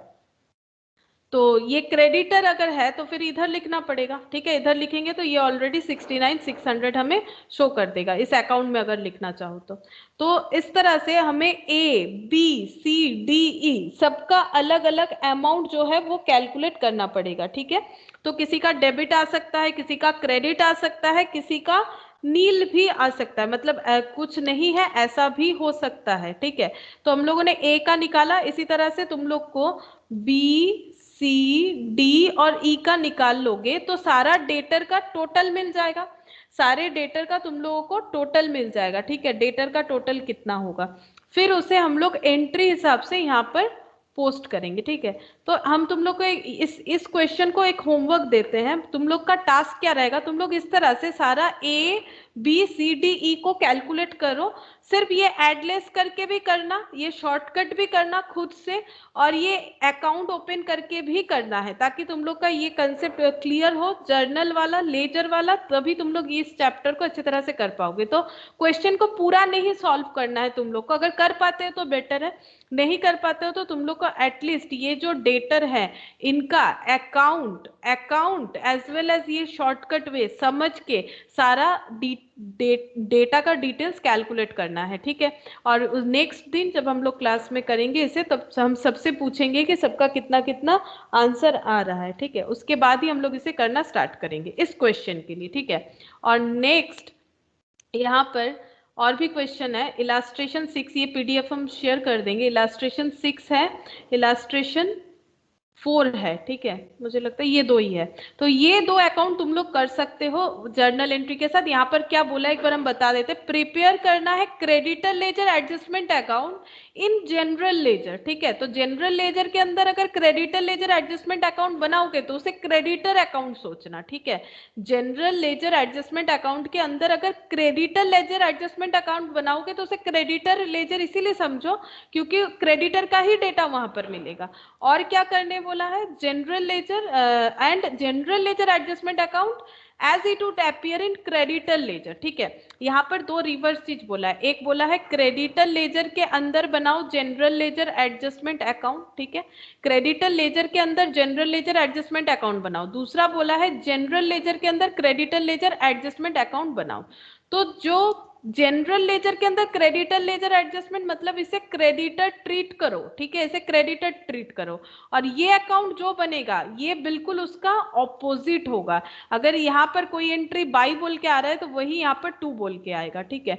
तो तुम लोग कौन सा वाला पॉइंट करोगे, ये वाला हम समझाएंगे नेक्स्ट दिन, तुम लोग ये वाला पॉइंट करना। जनरल लेजर के अंदर क्रेडिटर लेजर, ये रहा जनरल लेजर, ये करना है तुम लोग को, prepare creditor ledger adjustment account in general ledger, बस इतना सा करना है, नेक्स्ट पॉइंट नहीं करना है, इतना सा करना है। जैसे हम लोगों ने डेटर किया उसी तरह से क्रेडिटर वाला करेंगे, ठीक है। और इसका ऑपोजिट वाला हम समझाएंगे। ये एक टास्क रहेगा तुम लोग का। और एक मिनट, यहाँ पर क्या प्रिपेयर करने बोला है देख लेते हैं। Prepare general ledger adjustment account in creditor ledger and debtor ledger adjustment account in general ledger, दोनों ही जनरल लेजर, ठीक है। क्वेश्चन नंबर 6 छोड़ दो, ये हम करवाएंगे। तो क्वेश्चन नंबर 4 का फर्स्ट पार्ट करना है होमवर्क में। और ये जो है बी वाला जो क्वेश्चन है, इसको जैसे मैंने अभी यहाँ पर दिखाया उस तरह से सारा अकाउंट ओपन करना है, लेजर एज वेल एज ये शॉर्टकट, और हो सके तो इस क्वेश्चन को भी ट्राई करना है करने के लिए। तो पहले बाकी सारा चीज देखोगे तभी कर पाओगे, एक बार जरूर पढ़ना घर पे, नहीं तो कंफ्यूज हो जाओगे। समझने के लिए एक बार जरूर पढ़ लेना, ठीक है। तो आज हम लोग इतना ही करते हैं और होमवर्क तुम लोग को करना है, ठीक है।